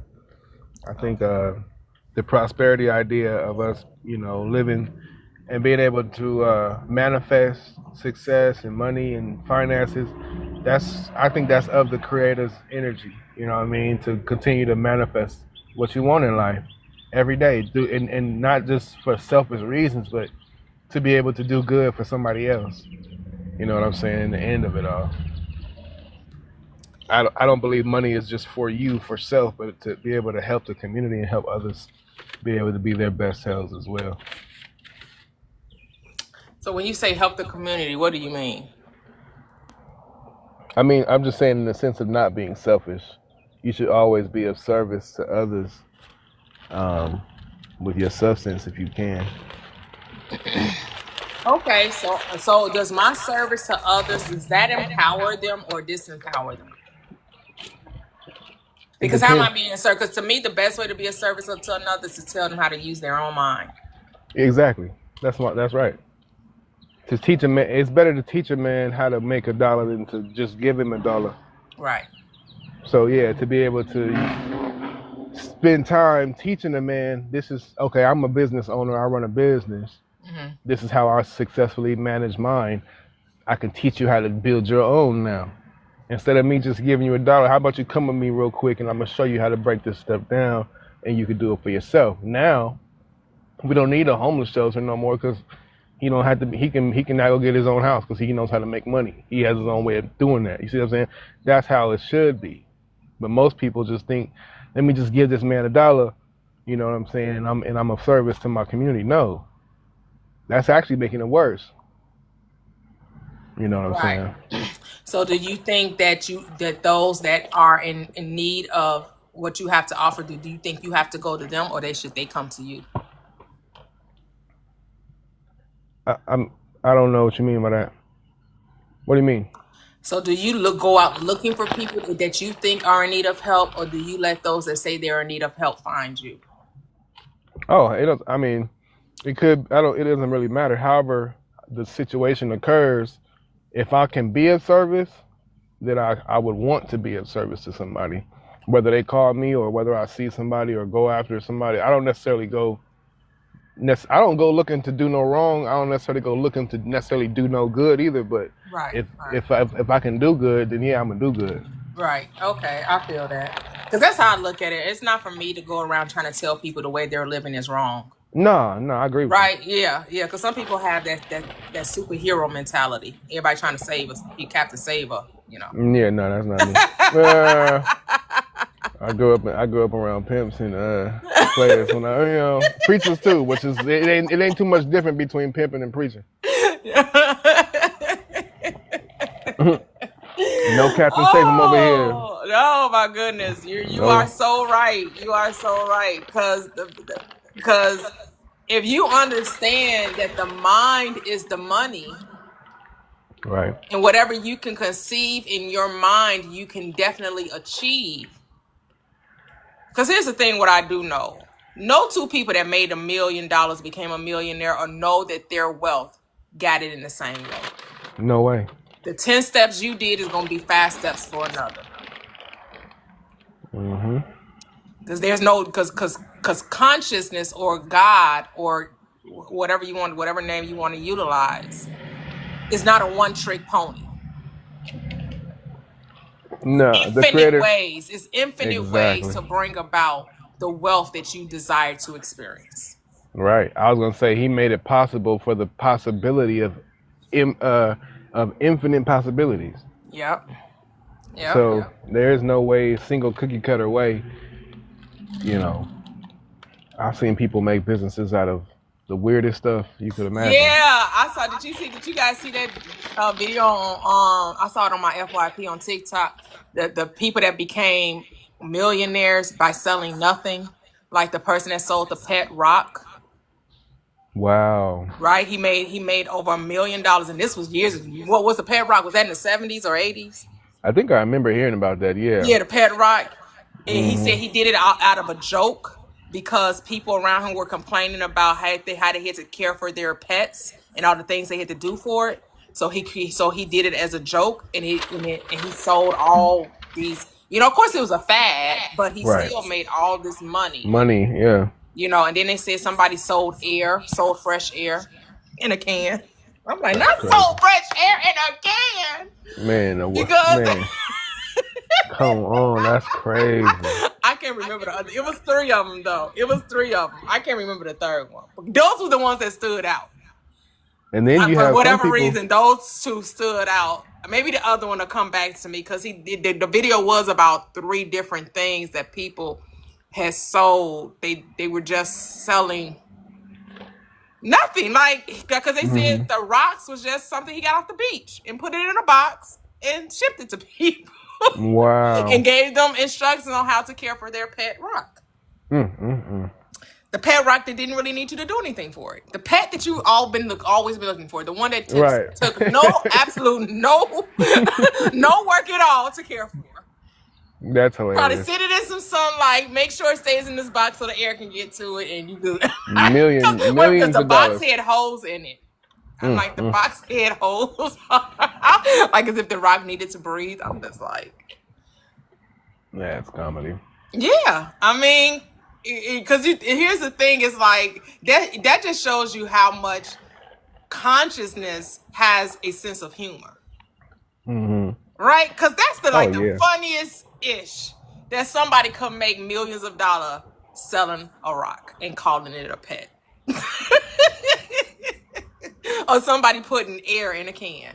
Because I think they said it was Japan. Was it Japan that had experiencing the smog or had bad air or something? And they had put it in a can. They said it was fresh air from a different part, like some state in the country. And so they had it all, the can was like a little aluminum can. It had a little, whatever their graphic was or whatever.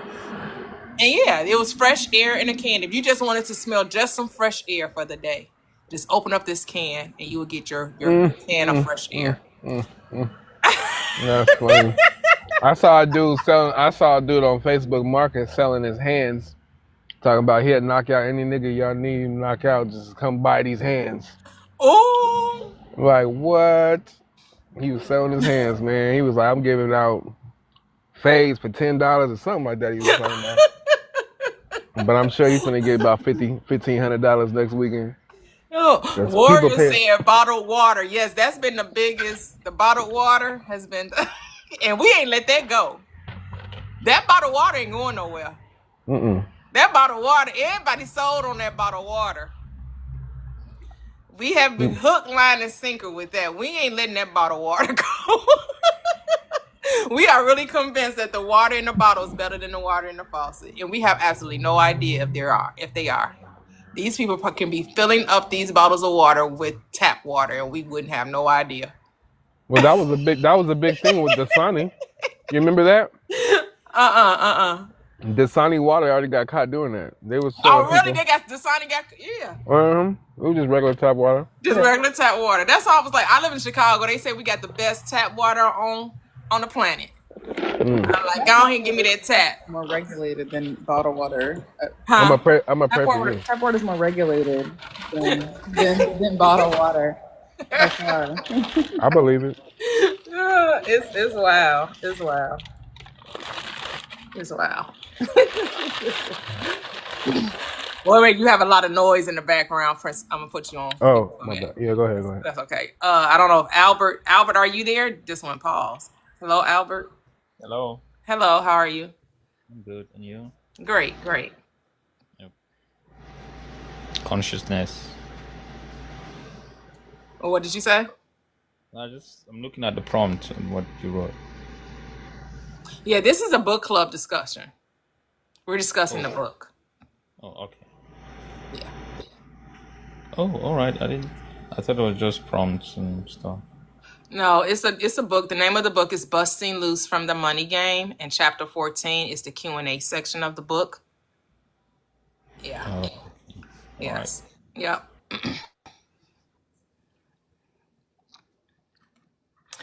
If you have some questions regarding busting loose, go ahead, Judah. Yeah, I was gonna say, it's a funny thing too, cause my lady, she's a couponer type person. So I used to be heavy on that. Go ahead. Yeah, she really be getting out. I mean, she be getting stuff that I would never even expect. I would think it would be like $45. She get it for like 45 cent type stuff. Oh, I know she So will. She top tier with the. I never got that far. I would yeah, just man. like get the coupons that come in the Sunday paper or whatever. Hmm. I eventually let that go. But yeah, I was into Well, they didn't upgrade it now. They got the whole apps where you can get the coupons on your phone and stuff. Mhm. And so she didn't dove into that, and that's one way that she learned how to hack the system and just not. I mean, she can get a whole grocery basket full of stuff and spend like $25. You think it was like 150. Right. So the stores honor these digital coupons. Hmm. Oh And, wow. and and they got point systems where you can stack up so many points, and then you get stuff for free. Wow. But she just started doing that. I mean, she's been like that. She's always been a very frugal money with her person with her finances. Hmm. And so, but now she just it excites her to be able to save money now. So and it excites me too. So I'll be like, all praises, All what I mean? right. So Yeah, I mean, there's so many ways to get things that are actually is free, right? That just shows you that this stuff, that money isn't real, and all you need is a coupon, and it reduces the price right. of whatever you want to. You're right. Like we have stuff going clearance because I'm a man. I love getting something that costs $250 and I got it for $50 because it's on clearance. It's out of season. You talking about, yeah, this was $500 and I paid $150 for it? Oh, I feel like I hit the jackpot. What you talking about? Something real leather, something. Yeah, I'm always here for the reduced price.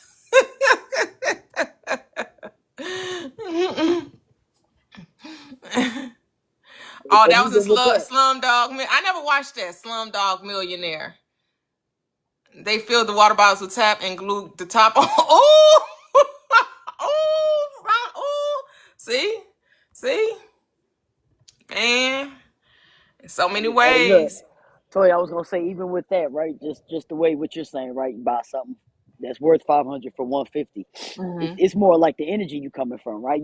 It's like you could be coming from a limited energy where you're like, you tight with money, you trying to find a deal because you got a poor mindset versus like having fun with it. Like, you know what I mean? Like, this Hmm. was 500, I got it for one. You know Yup, what I mean? yup, yup, Like it's the energy you coming from. yup, yup. Yeah.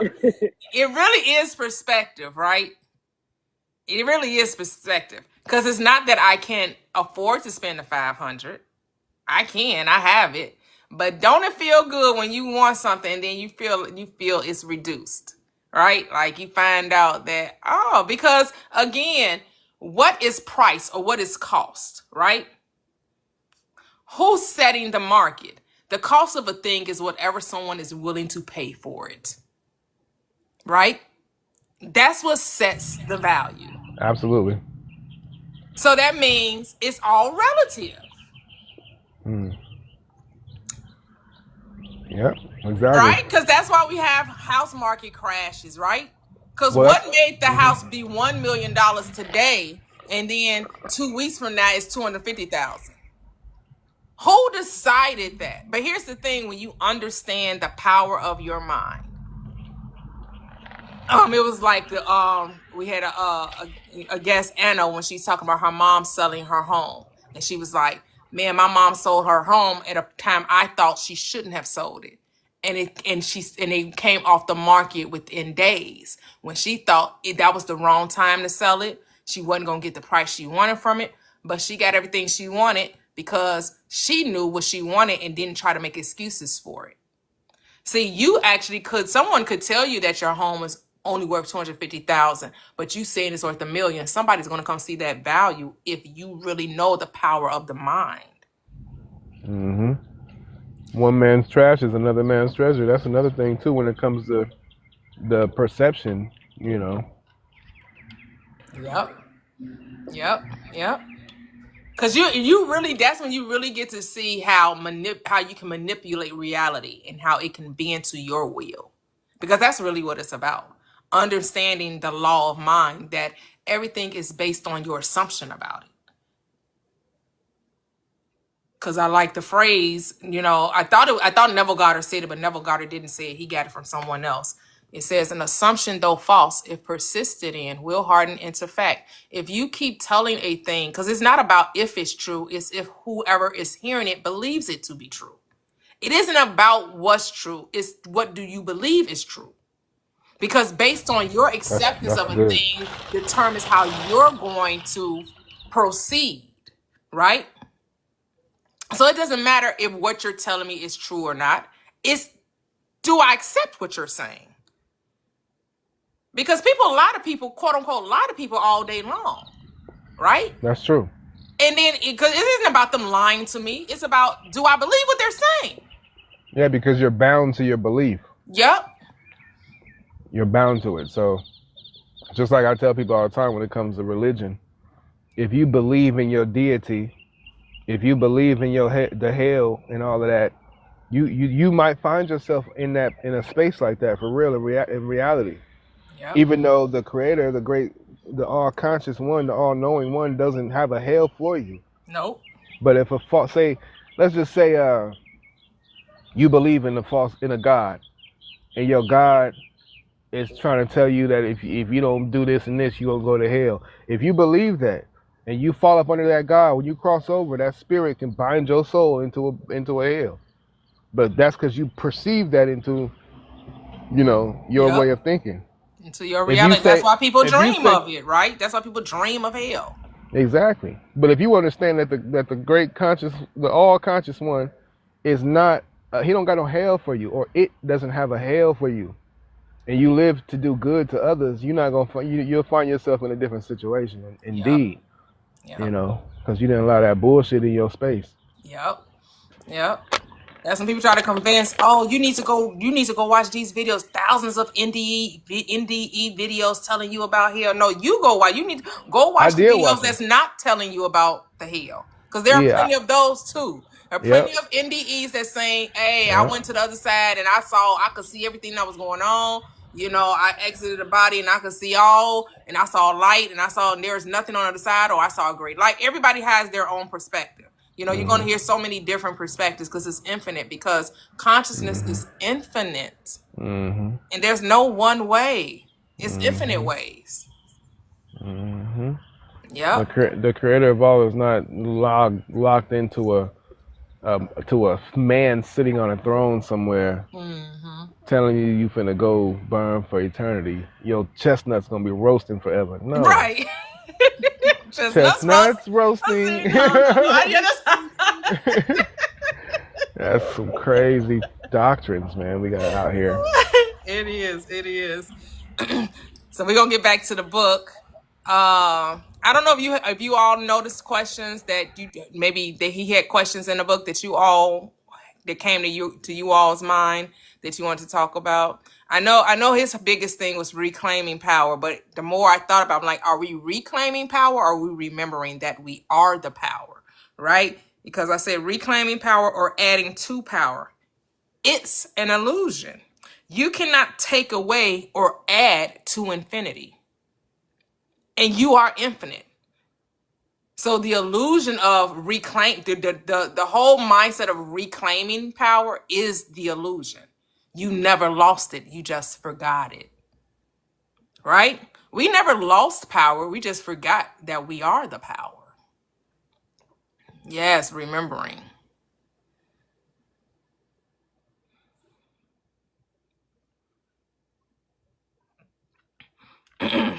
And then the other takeaway was, I didn't listen to his the 14th chapter about all of the questions, because I don't really have like, it'd be different if this was the first time I was hearing about this knowing. So I might have had, I had more questions when I first started, but I felt like when I came across Abraham Hicks, Neville Goddard, Dr. Joseph Murphy, understanding the Bible is metaphysical and mind science, the questions kind of went away. And the more questions I had was more about, well, what is this scripture really saying metaphorically or metaphysically, right? That's where a lot of my questions was coming from. My questions isn't so much more about, well, how do I use this power? How do I actualize this power? Because I'm actually applying it.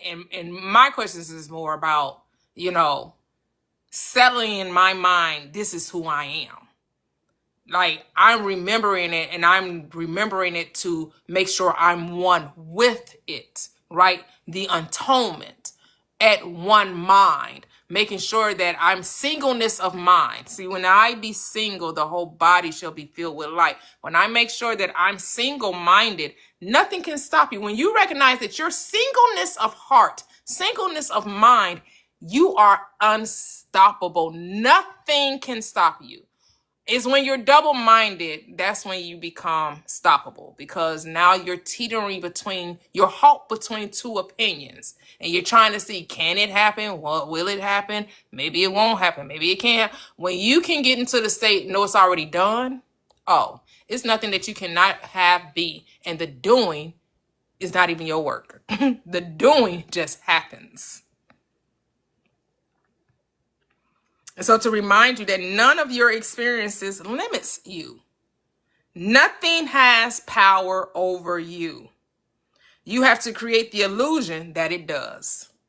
Remember, this is the matrix. This world is a holographic universe. It's a virtual reality. We're living in a dream. Consciousness, God, the all, the one, is dreaming this dream of life as you. And the whole purpose was to awaken the dream and command reality, to no longer be a victim to circumstances, but what? Command the circumstance. Remind yourself, I don't care what the circumstances are, they always work out for me. And the crooked paths are always made straight. That I am a tree planted by the rivers of water, who what? Whose leaves never wilter, who brings fruit in its season, and whatever I do shall prosper. That's the mindset.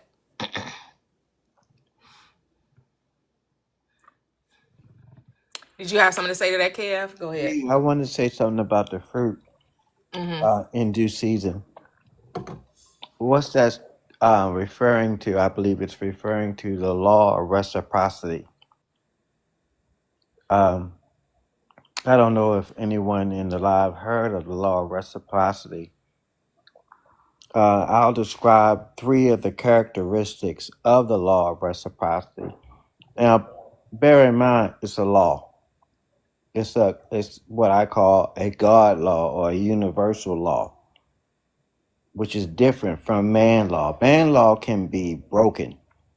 If a posted speed limit is 35 miles an hour and you drive 36 miles an hour, you've just broken that law. And there may not be any consequences to it. There may not. You went pause there, Kev. Sorry, somebody called me. I apologize. No problem. You may not get a ticket for going 36 miles an hour in a posted speed limit of 35. And there may not be, any major consequences at all. You just went 36 over 35. No big deal to you, and no big deal to anyone on the law. Even the cameras don't even see that as an infraction, enough to give you a fine. But you cannot break a God law or universal law. They're absolute. You can only confirm it.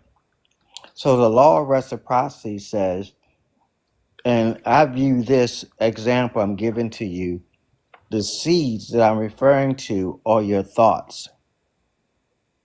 The thoughts that you think, those are your seeds that you're planting.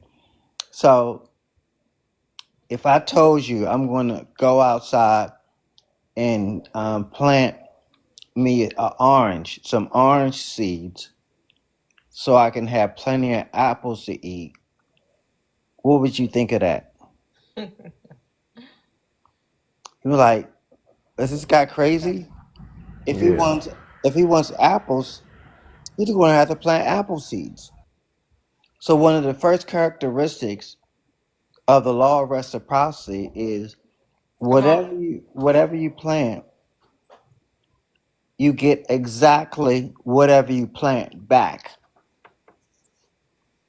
So if you want oranges, you have to plant orange seeds. If you want apples, you got to plant apple seeds. I know that sounds simple, right? But view that as thoughts, not the actual fruit I'm using in the example. The second characteristic of that which you planted, you get it back more than that which you planted.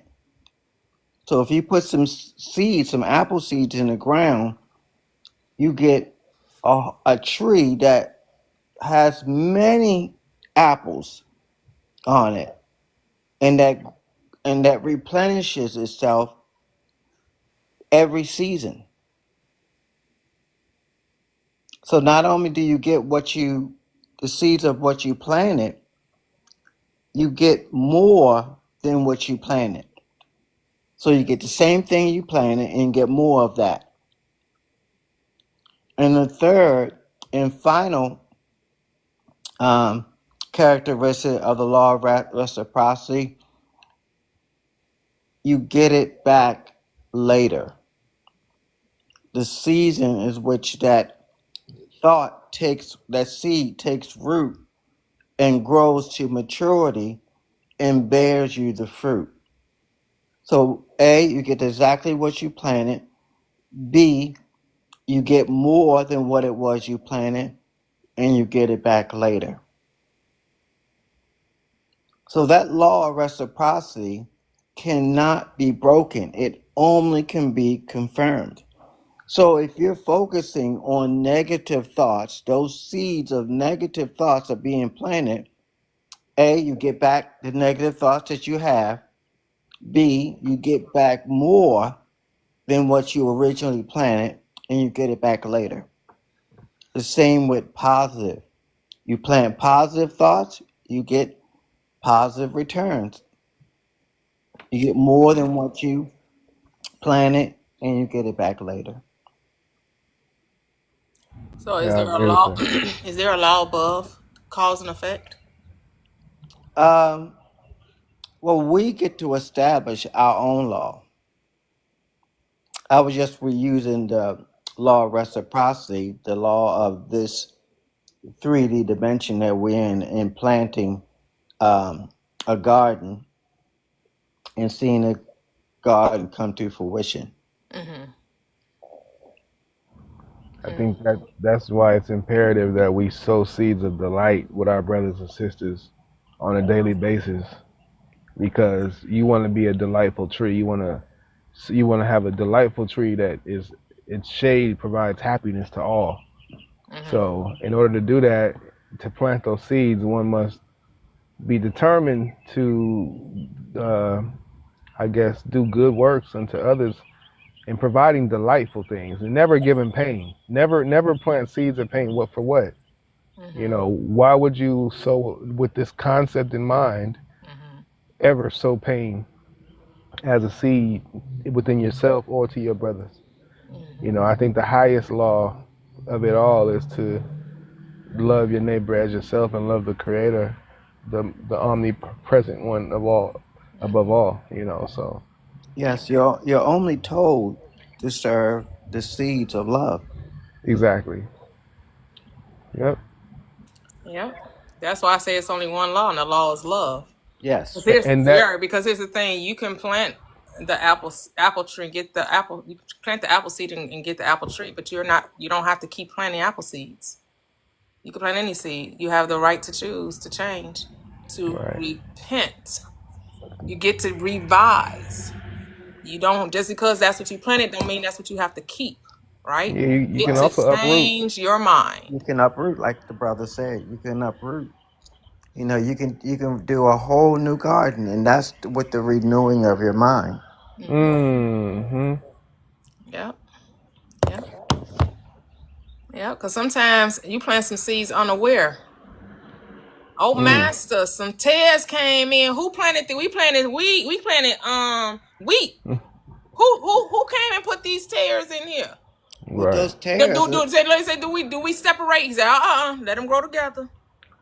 I'll separate. yeah, You don't touch it. those tears were created by the law of reciprocity. Mm. No, I'm saying you weren't aware of it. Yep, and I'm saying you're not conscious that you're sowing the seed because you right. didn't recognize that you gave ear or attention That certain things yes, and you forgot, right? Because yes, that confirms the right, point I'm making. right, Whether you aware of it or not doesn't negate that law. right. Well, what negates the law is revision. Yes. Well, you Because right. Stay there for a you minute. don't have to I experience know. the Stay there for a sec. harvest, Stay right? there. Stay there for a second, T. Stay there for a second. Revision comes through your awareness, because you can't revise something you're not aware of. Right. Yep. Yep. Yep. That's very good. Yeah. But here's the thing: when you start experiencing it, you're aware of it. Just know that you don't have to accept it, right? Yeah. Just know There's that a you aren't. Just because you're experiencing it doesn't mean you have to keep experiencing it. Right. Well, we know that, or we have Well, learned but that. that's the whole point. We're about Right. sharing that we know and actually using what we know, right? Right. Like, yeah, you know this because you may not have been aware that you planted a weed. Correct. You're unaware that you planted, but you become aware of the weed when you start experiencing it. Right. The beauty of this, the mercy seat of this, is that you don't have to keep experiencing it. You Correct. actually get to change it. Right. But somebody who's always grew up in a negative environment and thinks negatively, and they're wondering why the negative things keep happening to them, until they experience or awaken or awaken unto the light that's within, they're not able to see the terror. and that's what you were saying too about the revision. Yes. There's something I was going to say too. I was going to read a little text here that I have. It just simply says, and I know most people don't necessarily believe in God, or we know we are gods. So just take it from that perspective if you have to. But it says, "Be patient, O man, with thy Oh my gosh, somebody would drive by bumping some music. Hold on. Whenever the light comes, some type of darkness got to show up. All right, let's see if we can read this. It says, "Be patient, O man, with thy neighbor and thy brother. Many men are far short in righteousness, and without strength to accomplish the extent the mind conceives. And for having done wrong, suffer lamentably, with none to relieve them. For which reason thou shalt provide them honor and honorable comfort. In old times such one confessed to a priest, and he pardoned them, whereby they were quieted and relieved of their great distress. In latter times it was said, Confess ye one to another. But in this day, today, neither of these is compatible with the intelligence of such as be of the Creator's kingdoms. If then a man have remorse, having wronged a brother or neighbor, he shall acknowledge it," right? Which means you have to, know that you did it. Be aware. Be aware of it, yeah. And then so acknowledge it to that member, and then so shall be restitution or reciprocity, even as if the wrong had not been committed. Amen. Right. So you have to acknowledge your wrong. So if you did sow a seed, once that seed produces itself or shows itself to be a weed, you got to be able to say, okay, I did sow this. This is what I did. Let me go to the brother or sister and acknowledge it, and then apologize, and then that reciprocity can begin to make restitution as if the wrong had not been done. Amen. It's been uprooted now. And here's what we're gonna go a little further than that.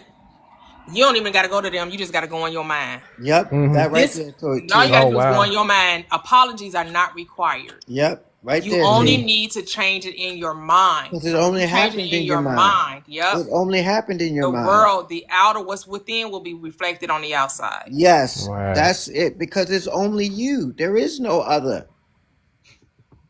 All things come to you from without. Right. It's only you. Who are you apologizing to? You? You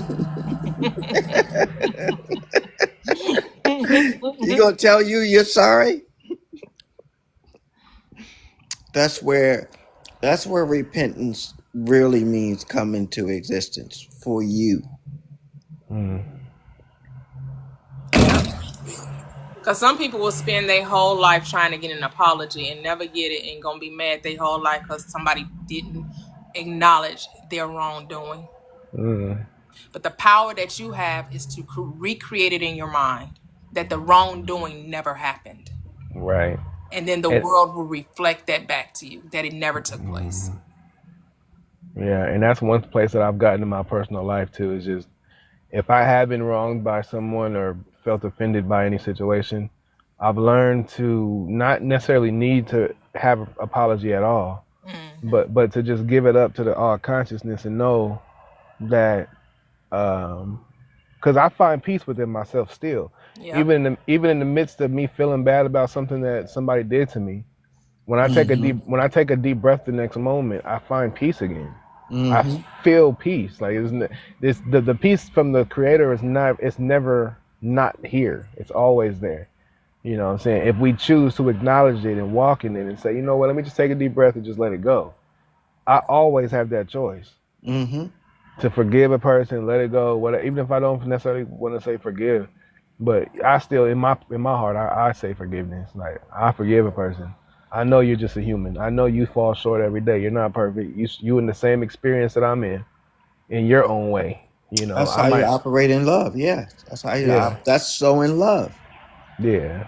I'm not. I may not be to you a real entity in your existence, but in my existence, I see you as a real person, and so I give that love to you, and so balance out against any hatred that may ever come in my direction. So that's how I like to Beautiful, view it. beautiful. Yeah, this is a good conversation, yo. What's the book called again? Busting Loose from the Money Game. Oh, Busting. Yeah. Yeah. By who's the author? Robert Scheinfeld. Okay. Right. He doesn't come from like biblical principles, so to speak. But we know that the biblical principles are, just Yeah. automatic. He's not quoting scripture. That's what I mean. He doesn't reference any particular scripture in the Bible, but the author does recognize that there's only consciousness, there's only source, there's only awareness. Right. That's all there is, and you are that awareness. You are that consciousness, having this limited, finite experience of being human. Yeah. And so when And you we are. recognize that this is a holographic world, and you can take the seriousness out of it, and you can realize that there are no rules to consciousness. Right. There are no rules to God. God has no rules. None. I agree with that. And we are God. We become gods. Yeah.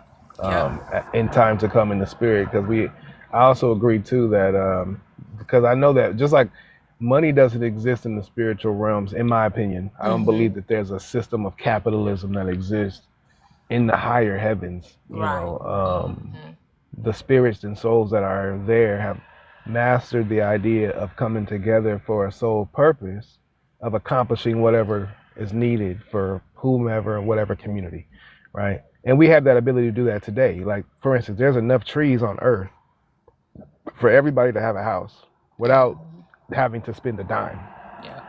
That's a reality. Yeah, it's we can all build that. If everybody came together and said, all the carpenters in the world, we're gonna start with y'all first. Y'all build houses for your families, then y'all extend that same talent to other people. But we're not charging nobody for nothing. We're just gonna cut the trees down and build for everybody to have a home. We can all do that.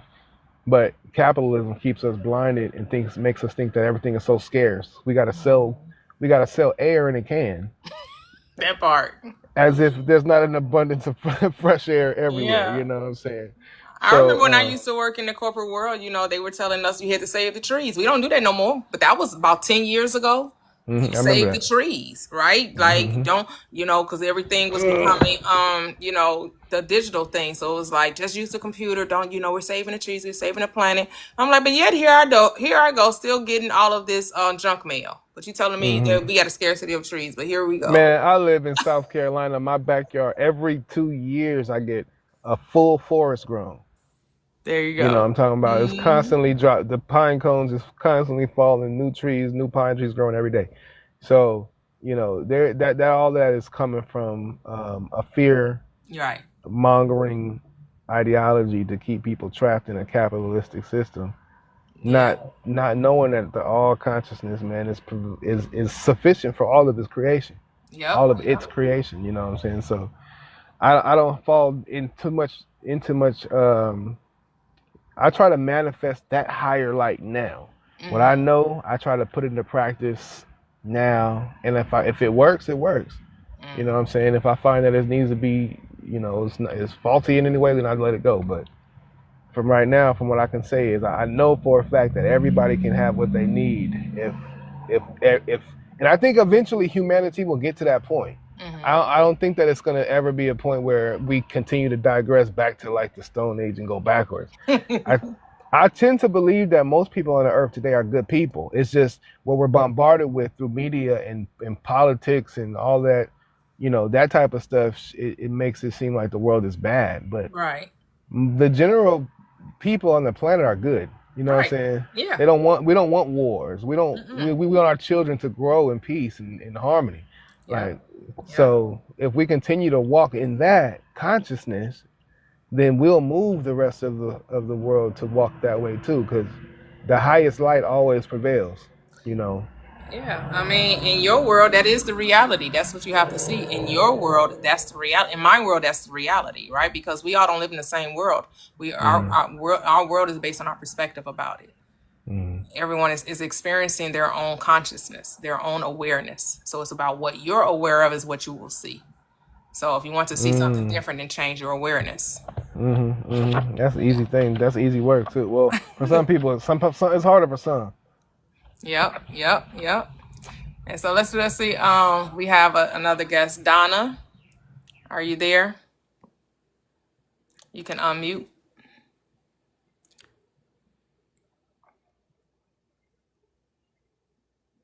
Hello, Donna. I know some people may come up by accident. And who is this? Makanya?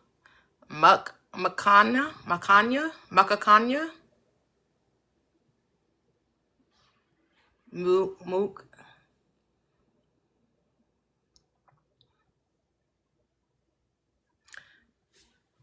They might have came up unaware as well.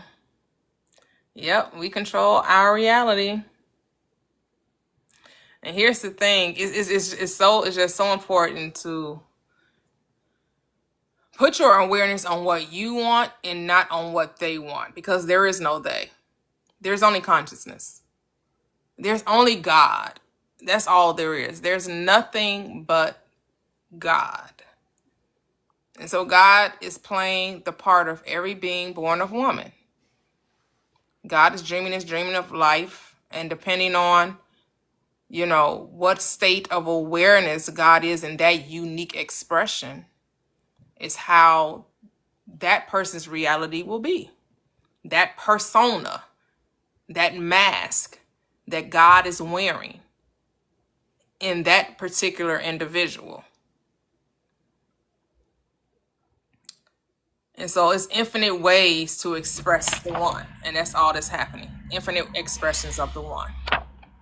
Yeah, I think that's really cool too, because one of the things that I read in a text in this Cosmon Bible called Owaspi, it has a specific verse in it, and it says that the first virtue is to see the Creator or the all consciousness in all things. That's the first virtue. So once you get to the level where you can see, and you look at your brother, you see the Creator. When you look at the creation, you see His expressions. When you feel the wind, subtle breeze, and the summer sun, you feel His tangible, His spirit. So once you can get to that point, everything else, man, just opens up for you to hear His voice and know His presence, His comfort, hear Him be able to lift you up.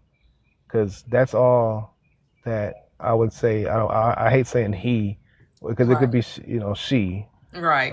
However you feel it in your consciousness. But the Creator is just always lifting us upward to know higher light of consciousness of itself, right? And the best way to do that is to help other people, because when it comes to, and I'm not saying be the savior or be Captain Save-O, no.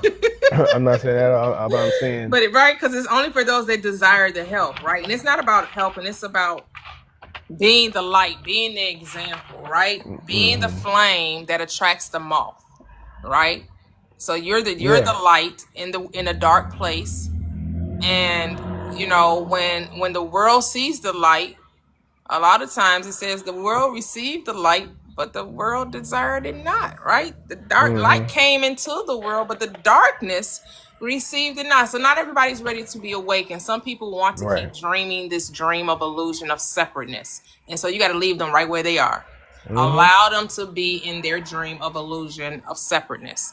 And Yeah, we yeah, only share it with those who are ready to receive what needs to be shared. yeah. And Right? that's facts, because the reason is because guess what? They're getting oxygen just like we getting oxygen. So the creator will, when they're ready at their time, they might shun it now for hundreds of years. Who knows? Even after Yeah. they're dead, they might still be feeling whatever. But eventually, I feel, and this is just my personal perspective, but I honestly feel like eventually everybody will come to the knowledge of the highest light. And if people choose not to, they only put themselves, because the creator's given us all the light we want. Like Yep. everything that we have, he gave it to us. I'm talking about from light to trees, fruit, birds, bees. Everything we have is given to us. We didn't necessarily design the idea of a tree. Like we didn't create. I mean, you know what I'm saying? Does that make sense? I don't know if I'm making sense. Yeah. But yeah. So my point is, everything was given to us. So for us to receive it is to be grateful, right, and all of that. And I forgot. I lost my train of thought. I was going somewhere with that. That's But I okay. split out my train of thought. I forgot where I was going. But maybe it'll come back to me in a second.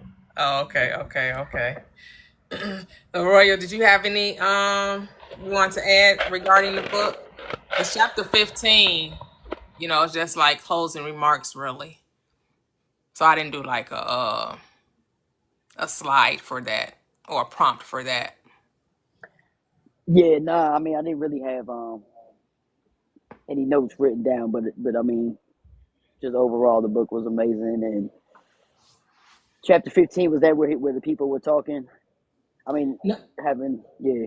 the questions was chapter 14. Okay. At chapter Yeah. 15, he was just kind of like summing everything up. Yep. Yeah, Just wrapping it up. Yep. yeah, Yeah.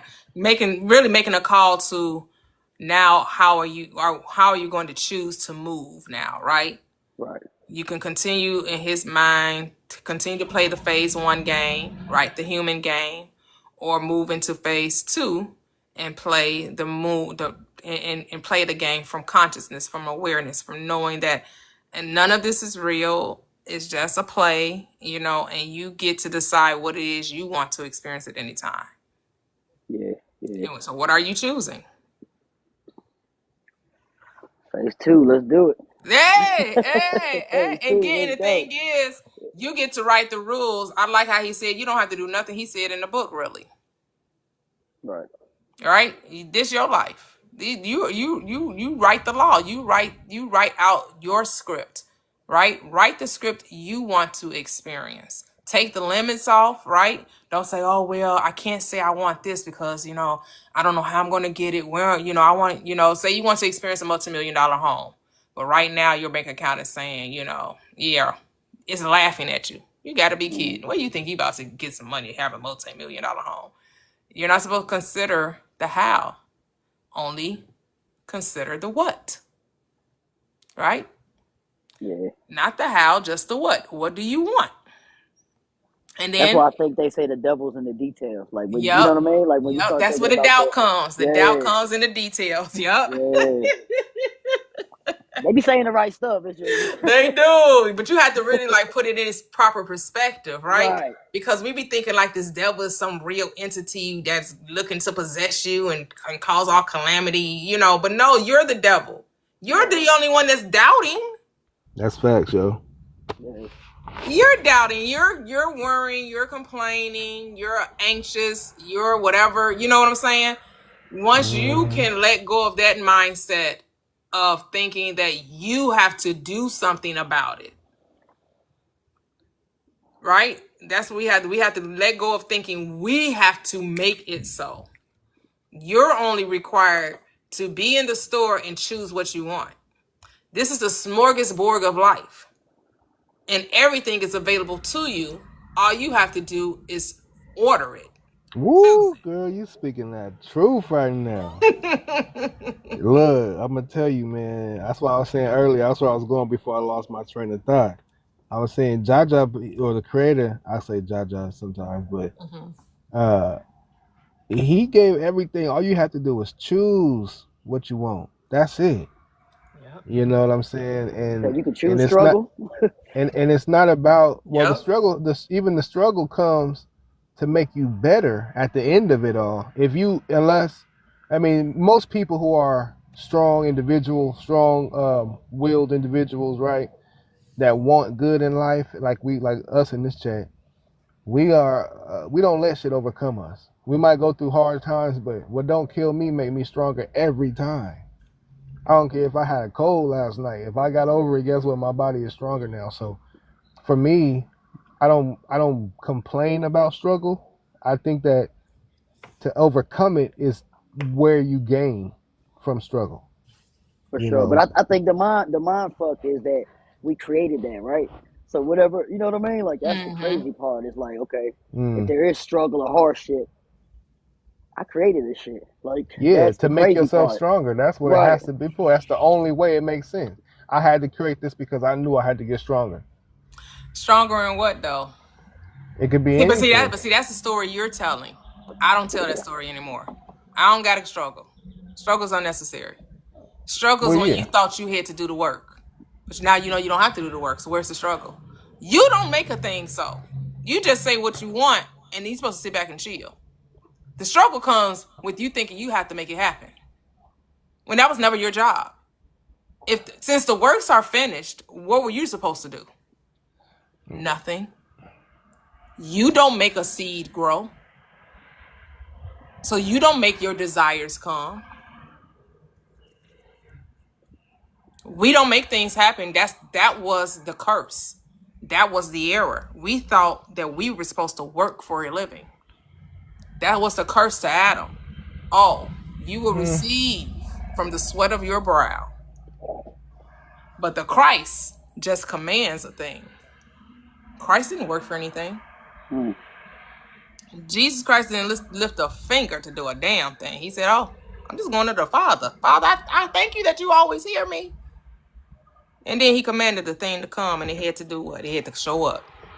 Well, his murder, the sacrifice part is the kicker there though, because I don't necessarily agree with the whole idea of the Bible, but the sacrifice is not a physical being. The sacrifice is the old belief system.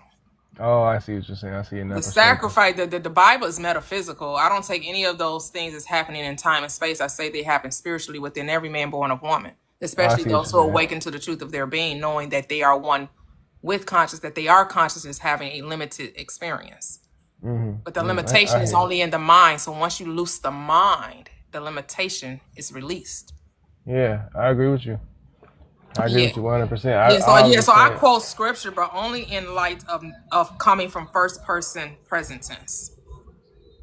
That I am the Christ. But I will speak about it in third person as if I'm saying something outside of me, but I'm never talking about anything outside of me. I'm talking about everything within, from within. Yeah, I got you. Yeah. I got a question because I have a little bit different ideology of Christ.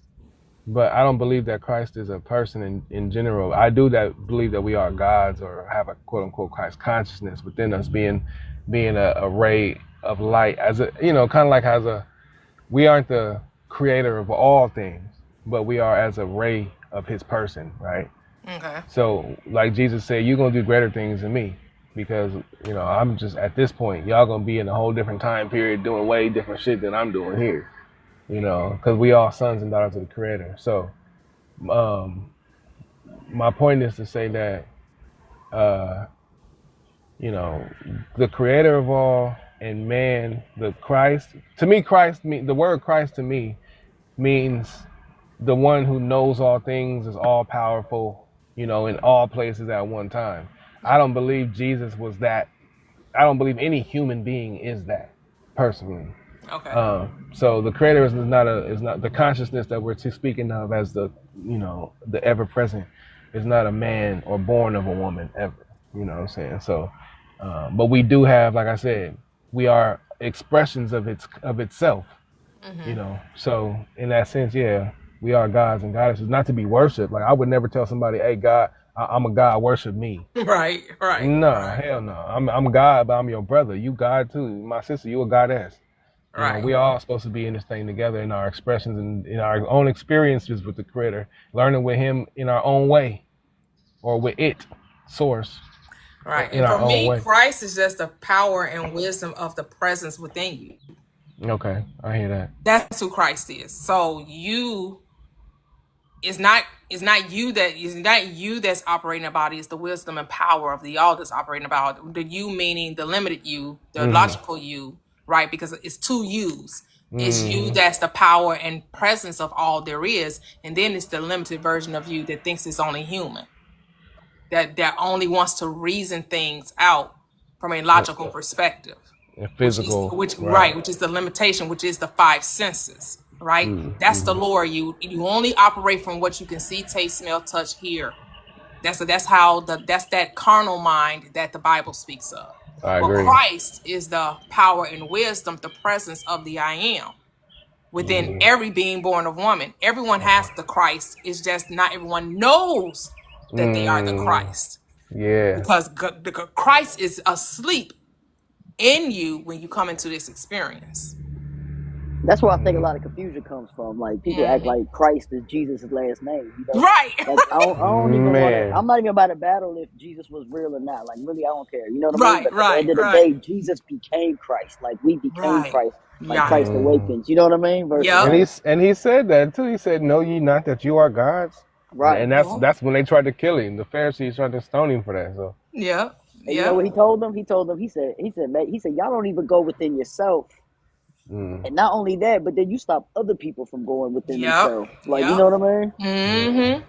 Yep. They that's where definitely it stop starts. you. They be like, only listen to me, only listen to this pastor, this church, this man, and don't read anything outside of what I'm telling you, and only interpret it the way I tell you to interpret it. And that's very similar to like cults. I'll be watching a lot of like cult Yeah, that's documentaries. bondage. You know what I mean? And the cult Mm-hmm. documentaries, a lot of those cult leaders, Marilyn Mm-hmm. Manson, the Jim Jones, a lot of them, they really understood like everything we're talking about, right? To a certain point. But they played them the same way the pastors do. They're like, this power, I have it. So y'all gotta worship me type. You know what I mean? Like Yep. Yep. Yeah, y'all do what I say. Instead yeah. of like Reverend Ike, where it's like we all got this, you know what I mean? This and Well, all of that's us. why, and that's facts, because that's the same way I look at God, the God of the Bible. The same way I look at a cult leader is the same way I look at the God of the Bible. Because you telling me to do this and do that and do this, and if I don't, I'm going to hell. I got to get it from you and nowhere else. You know what I'm saying? And then when I look at your character, your attributes, you accept animal sacrifices, blood sacrifices. You telling the tribe of Judah to go into the tribe of Amalek and decimate everything living, including the suckling babies. I You know, use that story to show people that's metaphysical and not literal. even still, the idea itself is dark. Right, So because you're taking it from a literal perspective. It's really telling you to unalive your lower nature. Right, your animal It's self, your telling you animal to be instinct. born again. In order to experience a new state, you got to die to the old. That's all that story yeah, is telling you. That the yeah, new state is going into the state that the Amalekites occupied. But the Amalekites was those who did not know God. You don't know your God. You got to die to that state. You can't become the Christ and not know that you God. Impossible. right. I hear what you're saying. Yeah. Yeah, I Yeah. get that. I get how you saying it. But most people in churches Yeah, they're not teaching that. No, they teach They're it, not. Yeah, they teaching that they you taking it was a literal. They taking sinner, it as a history book. and It's a history right, book for God them. It's slaughtered not a these history people. book. Right. Like, nah, if that's your God, then I can't follow. I cannot be a part of that sick worship. Like what?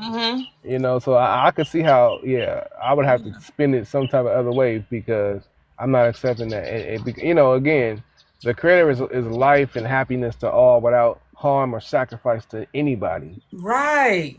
We shouldn't be out. We shouldn't be out here glorifying the death of a man, talking about he died for my sin. Wait, let me ask you a question. How is it that if I sin and then I kill something, that makes it better? That part. No, it only makes it worse. Now that I done spilled the blood of an innocent lamb, I made my soul situation worse. You look even weirder to me. Oh, I committed adultery on my wife, so let me go kill this lamb. You look hella weird. That part. But it's more so right the now thing we know. is, you have to suspend judgment, and you cannot think from that perspective. Because I used to be a Christian, so I get what you're saying. And it's like, and when I think about it, when I was a Christian, I wasn't using reasoning. Your mind, yeah. Wasn't using your mind. Your mind was kind bound. of like in this place of shame and guilt, and looking for answers. And you run and you think that this church is going to give you these answers, and basically they're just giving you more condemnation. Straight up. It just making you feeling even worse than you already felt. And the only way you can feel better is to accept this crucifixion. But even when you accept the crucifixion and it tells you there is therefore now no condemnation, the church still find a way to condemn you. Period. And you know what's crazy to me? Like, I ain't never been down with that, like, in my spirit. Like, for me, I don't want to accept another man dying for me. Like, I would rather fix what I messed up. Like we were talking about earlier, reciprocity and revision. Like, I would rather revise my situation on my own rather than accepting a man dying for me and spilling his blood. That's not honorable to me. And the part is, he did it, but you still get to choose sin. Make that make sense. Right, and it's still people dying. You telling me he did this for you, but you still gonna choose to sin? You say he gave the ultimate. This is a gift of love. That's what you're telling me. It's a gift of love. He paid the ultimate sacrifice. But I'm just saying that's how they spin it. It's the ultimate gift of love. He's sacrificing his life for you, and you still got the I can't help this. You still talking about, but I can't stop. I can't stop sinning because my flesh is weak. My flesh is weak. My flesh is weak. Don't you understand? Nobody's perfect. Actually, all are perfect because all are complete and whole. Perfection only means to be complete and whole and lacking no good thing. Where if you are the image and likeness of all there is, and the image and likeness isn't imperfect, how can a perfect being create imperfection? It doesn't. Nope.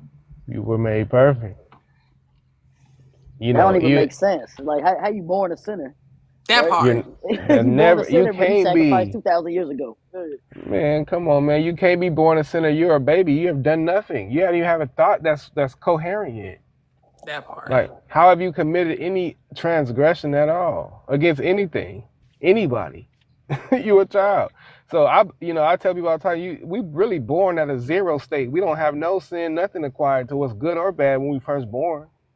Yep. It's not until you start to live your life and grow, then you experience, interaction with others, and you can commit what we would consider an offense to somebody. But as a newborn, that's what I was saying, even with the God of the Bible, you telling me that these babies was just born evil, so they had to be slaughtered to death. No, bro. That part. They weren't born It's sinners. so gruesome. That's a lie. It's so gruesome. I'm telling you, that's why I had to get away from all of that, and I had to learn that, first of all, the Creator is all consciousness. He's always with me. I'm not waiting for a Savior to come save me. I'm not waiting for some white man with blonde hair to crack the sky on a white horse, and he starts slaying his enemies till the blood comes up to the horse's bridle. What are we reading? That part. But it's all symbolism. That's the thing. The Bible's mythology. Right. It's all symbolism. It's all metaphors. It's all allegory.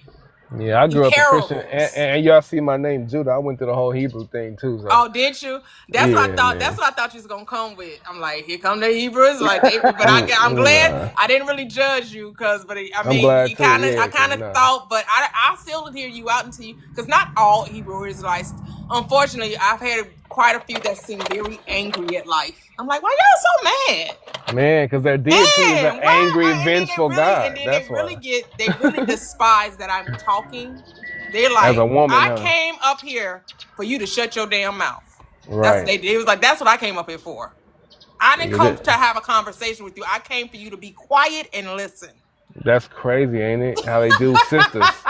They do the sisters like that, and it's crazy because they don't give y'all no room for what to be glorified as the creator put y'all to be. You know what I'm saying? Like y'all diminish women so much. That's another reason Man, but I had isn't to. it like two sects of Hebrew Israelite? Because I know my one of my friends is a Hebrew Israelite, and her husband is nothing like that. He does not give that off at all, and plus she ain't going. Like Right, she right, wouldn't be right. going. Facts. He ain't gonna be telling her, "Woman, shut your mouth. I'm the man. Be quiet." Like Yeah, she ain't with it. I think for what I learned for her is two sects of it. It's like it's two offshoots of that. Yeah, it's just as many denominations as there is in Christianity. It's Okay, probably as there you many go. So it depends on which Hebrew one. camps. Yeah. There you go. Okay. It's But yeah, funny. I give the sisters mad credit. I know y'all goddesses, you know what I'm saying? So I could never lock in with that. But I did go through that ideology for a little bit. And just on my journey looking for the creator, on my own. I think that's So how we all ended up here. We all, even though we might have got here from a different place, a different space, and we're all having experienced our own journey, we all have varied things, things that are very much similar, because everybody not gonna be in lockstep with everything, right? Everybody no, gonna agree right. with everything. But if you can see that we all see that our minds are creative, right? Because to me, the Bible is just telling you that the creative power in man is the mind. Mm. Your mind is the presence and power of the all. It is the express image of the divine. And your body is just along for the ride. Mm-hmm. The body is just there. It's just a vehicle in which you're using to experience this thing we call reality, the third dimensional plane. Yeah, it's just to learn of earth. You got a corporeal body, so you can learn corporeal things, or a physical body, so we can learn the physical aspects of creation, to master the elements, so to speak. That's why we have a physical body, but we also have a spiritual man within, and that's the one that obviously is linked to the mind and your reality and how you perceive. Yeah, but and the thing is, the physical isn't even physical. I mean, it's not solid. It's just visible. That's all matter is. It's Right. spirit made visible. It's not separate. The body Exactly. is God, because the body is a projection of the mind. It's the illusion. It's the shadow. That's deep. So when we talk of the religion, makes the body be a bad thing. The body Yeah. is just Oh the no, I'm not saying it's a bad right? thing. Like the body is Yeah. just the vehicle. It's just like the car that you drive. Is the car good or bad? Nope. Neither is this body. This body is not good or bad. Only your thinking would make it so. Nothing in this reality is good and bad. Only your thinking would make it so. You think it's wrong, so then it would be for you. For you, not for everybody else. Just you. Just in your world. Right. Right? Because my thing is, if we don't want to see these things in the world, then don't speak it into experience. You can't talk about it and think it's going to go away. How are you talking about something that doesn't exist? The moment you start talking about it, you brought it into your experience. I don't care what it is. It's That's like how he interesting. said in the book. He was like, once you judge it, you know what I mean? Once you judge Yep. something, you Yep. make it real. Like once you like, Yep. oh, this good or this bad. Once you do that, it becomes real. And you got the two, like you were saying, the physical is just the expression of the spiritual, right? So to understand that there's a seen reality, or the 3D realm that we see, and then there's an unseen that we can't necessarily calculate. For instance, we have we can see what we can see with our natural eyes, and then you have gamma ray light and X-rays. We can't see that light. Doesn't mean it's not there. It actually is there on the spectrum. It's there, but we can't see it with our natural eyes. So there's a aspect of an unseen world that we're conscious of, that all consciousness makes us aware of. Yes. And so for us to make sense of that more so is what I think most of us are moving towards. Yep. It's awareness. It's awareness, right? Because you don't see with the physical eye, you see with it. Like here's I an mean, example. you see through it because the physical eye is just the window, right? Right. We don't Yeah. see with windows, we see through them, right?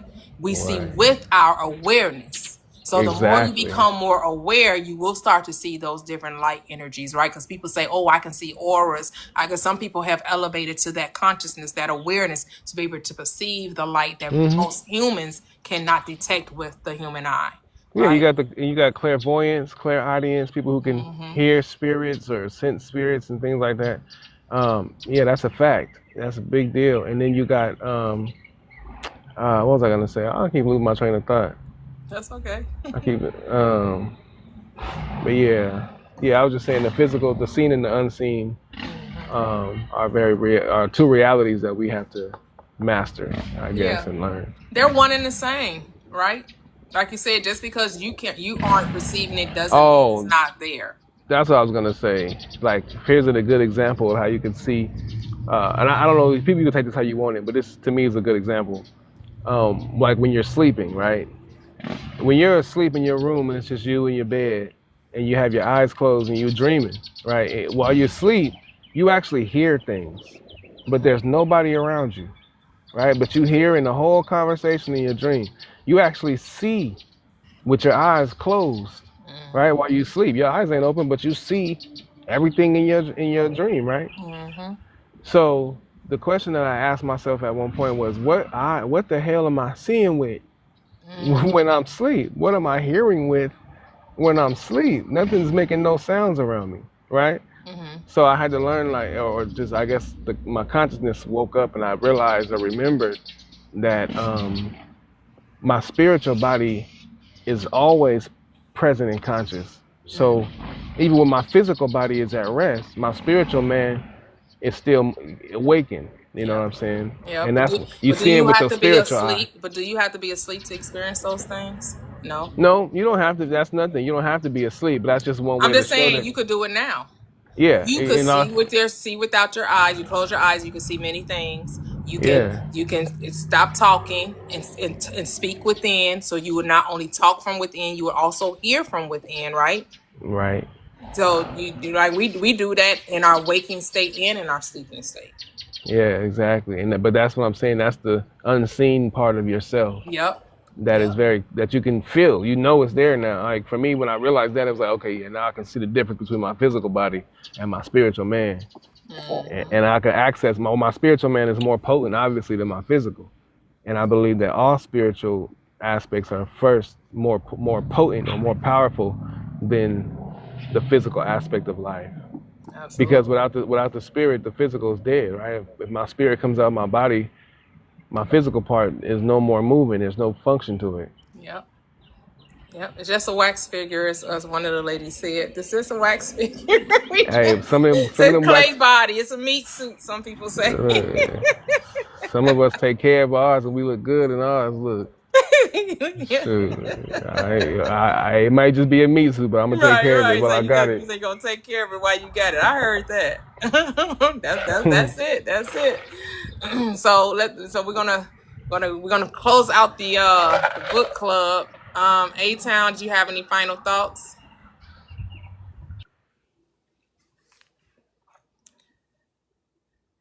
Are you there, A-Town? Yes, sir. All right. Just remember who you really are, reclaim power, reaffirm the truth, begin to appreciate yourself and the creator as the creator of everything you experience, and work on imagination. You know that you are what you need to be, and that you have everything you need. The book was excellent. I loved it. About to reread it and go over these notes, but I definitely appreciate everybody and being able to join and feedback. Just the feedback is very enlightening, hearing the different perspectives. So yeah, that's all I have to say. Yes. Beautiful. Kev, you there? Yes, yes. This has been a wonderful experience. Yes. I love learning about the God in me and remembering who I am And I just want to encourage everyone who's still on the live to continue to learn and love and walk in that love, because that's where their true self is. Yes. Beautiful. Love is all there is, because God is love. Love is God, and there's nothing in the world but God. Or you could call it source, universe, cause, the I am, Allah, Jehovah, Buddha, Krishna, Vishnu, whatever terminology, whatever, because we're trying to define the defineless, we're trying to name the nameless, and yeah. So Royal. Yeah. Just great book, first of all, and bust loose from everything, y'all. Bust loose from the money game, the Yeah. religion game, the Yes. I'm a born sinner game. Like, just bust loose from everything. If you decide to, you can continue not to, but whatever. But just yeah, just remember you creating everything, whether you like it or you don't like it. You manifesting, whether you're doing it intentionally or unintentionally. And yeah, just expand more into yourself, who you really are, and create. And thank y'all for having me on this live. Thank y'all for the book clubs. Can't wait for the next one. Wow. Beautiful. I love that. Unlimit yourself. That's the whole point of remembering who you are, is to unlimit yourself.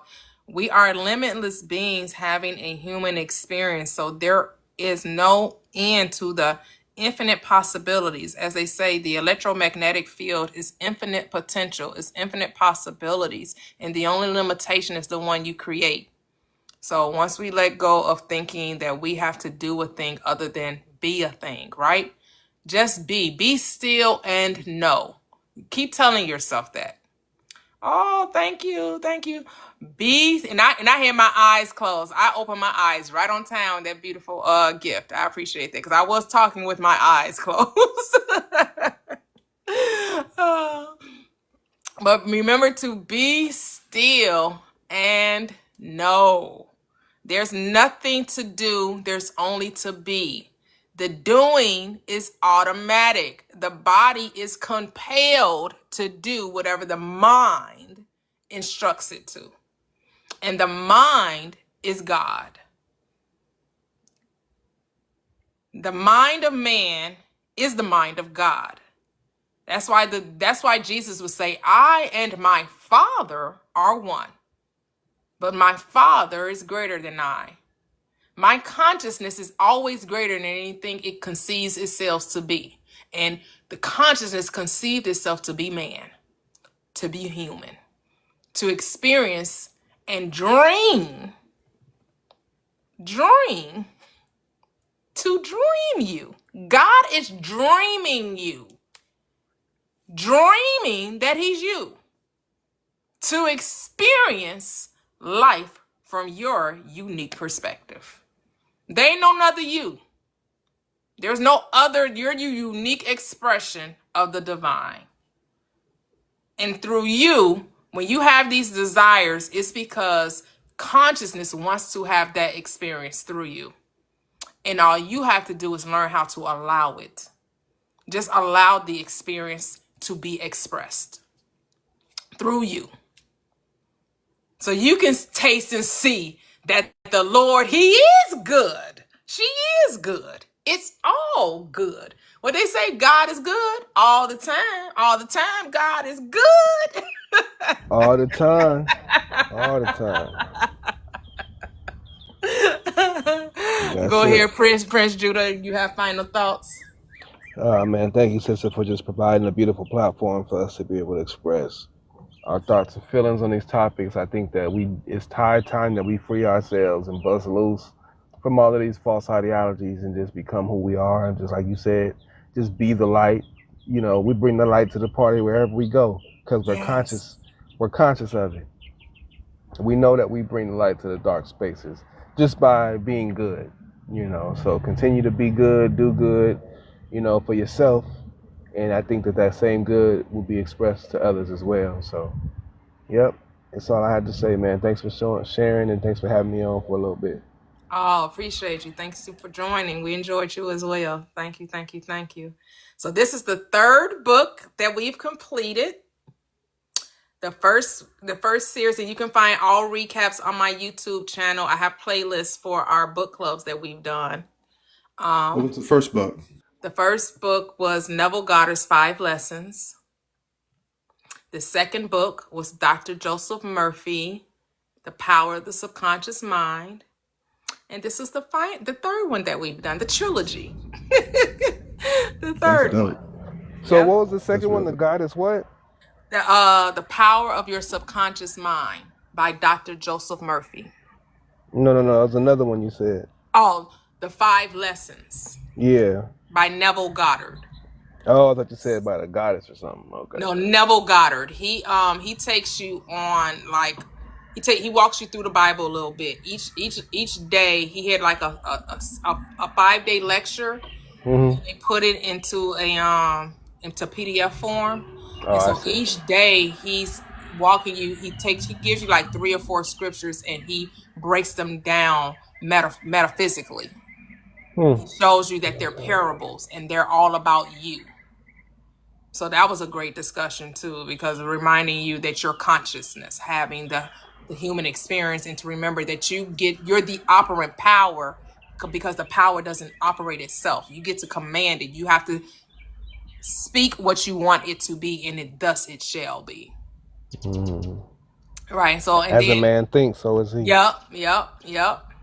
And Dr. Joseph Murphy was coming from that same perspective, the power of the subconscious mind. So Neville Goddard will call it the imagination. Dr. Joseph Murphy will call it the subconscious mind. This author calls it consciousness source, but they're all saying the same thing. So, and again, you can get the recap of those book clubs on my YouTube channel. The link is in my bio, the link tree. And the name of the YouTube channel is Prosperous Living with Toyia. We also have a Facebook group by the same name, Prosperous Living with Toyia. We do have a members only Wednesday night manifesting sessions, group sessions, where you get to ask questions about manifesting, where you get to share your perspective, share your success stories. It's a really, really, really great time. Get to ask questions, because I know some people may be new to it, and I don't do one-on-ones, so that's why I created the group sessions, so we all can come together and share, because I don't do the one-on-ones. And I truly do not want to do one-on-ones. That is not my desire. I don't want to do coaching from a one-on-one perspective. I like the group thing of us all sharing and us all coming together, like-mindedness, because, during the week, I mostly have it opened up to anyone to come on the live who wants to, speak to what I believe to be the truth, which is that we are not sinners. We don't need a savior. We are God incarnate, that we do get to command reality, that the Bible is psychological. It is a manifestation book. It's reminding you of who you are. And so I'm going to keep the platform from that perspective. And that allows people to come and question, because you do have people that's in religion that are questioning the things that they've been learning, and they're awakening to the state of mind that's saying something's missing. What they've been telling me all my life is it just doesn't add up anymore, and they're looking for a space to come and ask questions and to get more clarity and more perspective. And so it's like co-creation at its best. I provide the platform, and those who are interested, they will come. Those who are looking to see life from a different perspective. Like, I'm not here to convert or convince anyone of anything. I'm just here sharing this perspective. All right. We're just bringing light to a dark place. That's all. We're being the light, a light shall not be hid, right? The light shall be what? Displayed on the hill so that all can see. It should not be hid under a bushel, says the script. And so we have wonderful time with that. And that's every Wednesday, 7 p.m. Central Standard Time. And so I know many people, you should, I should do the coaching, but no, I feel like people don't need to be coached. People just need to just try it, and then you'll see the benefits of application. Just try it. Like, don't take it too seriously. Loosen up, see the benefit of application, and you have to prove the power that you are, not the power of someone else. Right? It's not about seeing how great someone else is. It's about seeing how great that you are. Right? So keep that in the perspective. Yes, and I appreciate everyone.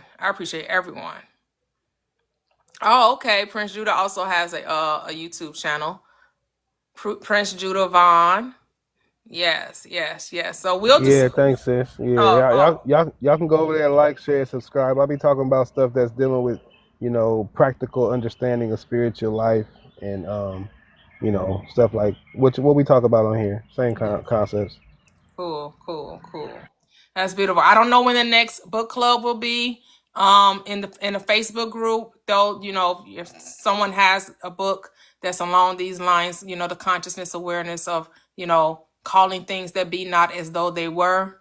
If anyone has a book that they want to, read, but make sure it's along these lines, that is talking about conscious creation, right? Consciously deciding what life should be for you, that you're no longer a victim of life, but you are the creator of it, meaning that the thoughts you think is what the things you will experience, that what you think about, you bring about.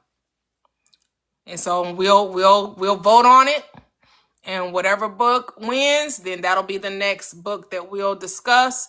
It probably won't be till after the new year, because I do like to take time between each book club, each book, so that we marinate on it, meditate on it, and actually, apply it to our experience, that we remember who we are through that perspective, right? That there's no sense of reading the book and not actually, getting something from it and helping us along our journey.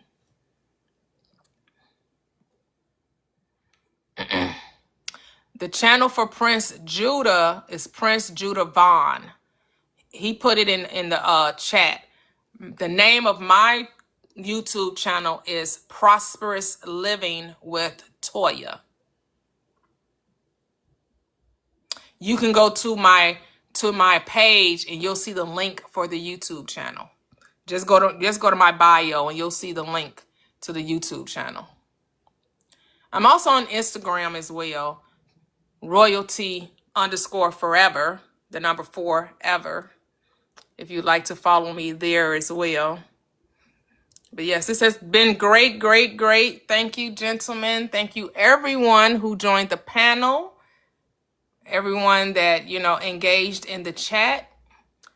We couldn't have a community without members. So we definitely appreciate all of you who make this Prosperous Living family what it is. Because we leveling up, y'all. We leveling up. We about living prosperously. This is about a successful life. Successful life. You say, Elizabeth say that. Oh, thank you, guys. Catch you guys later. Have a great Saturday. Bye-bye.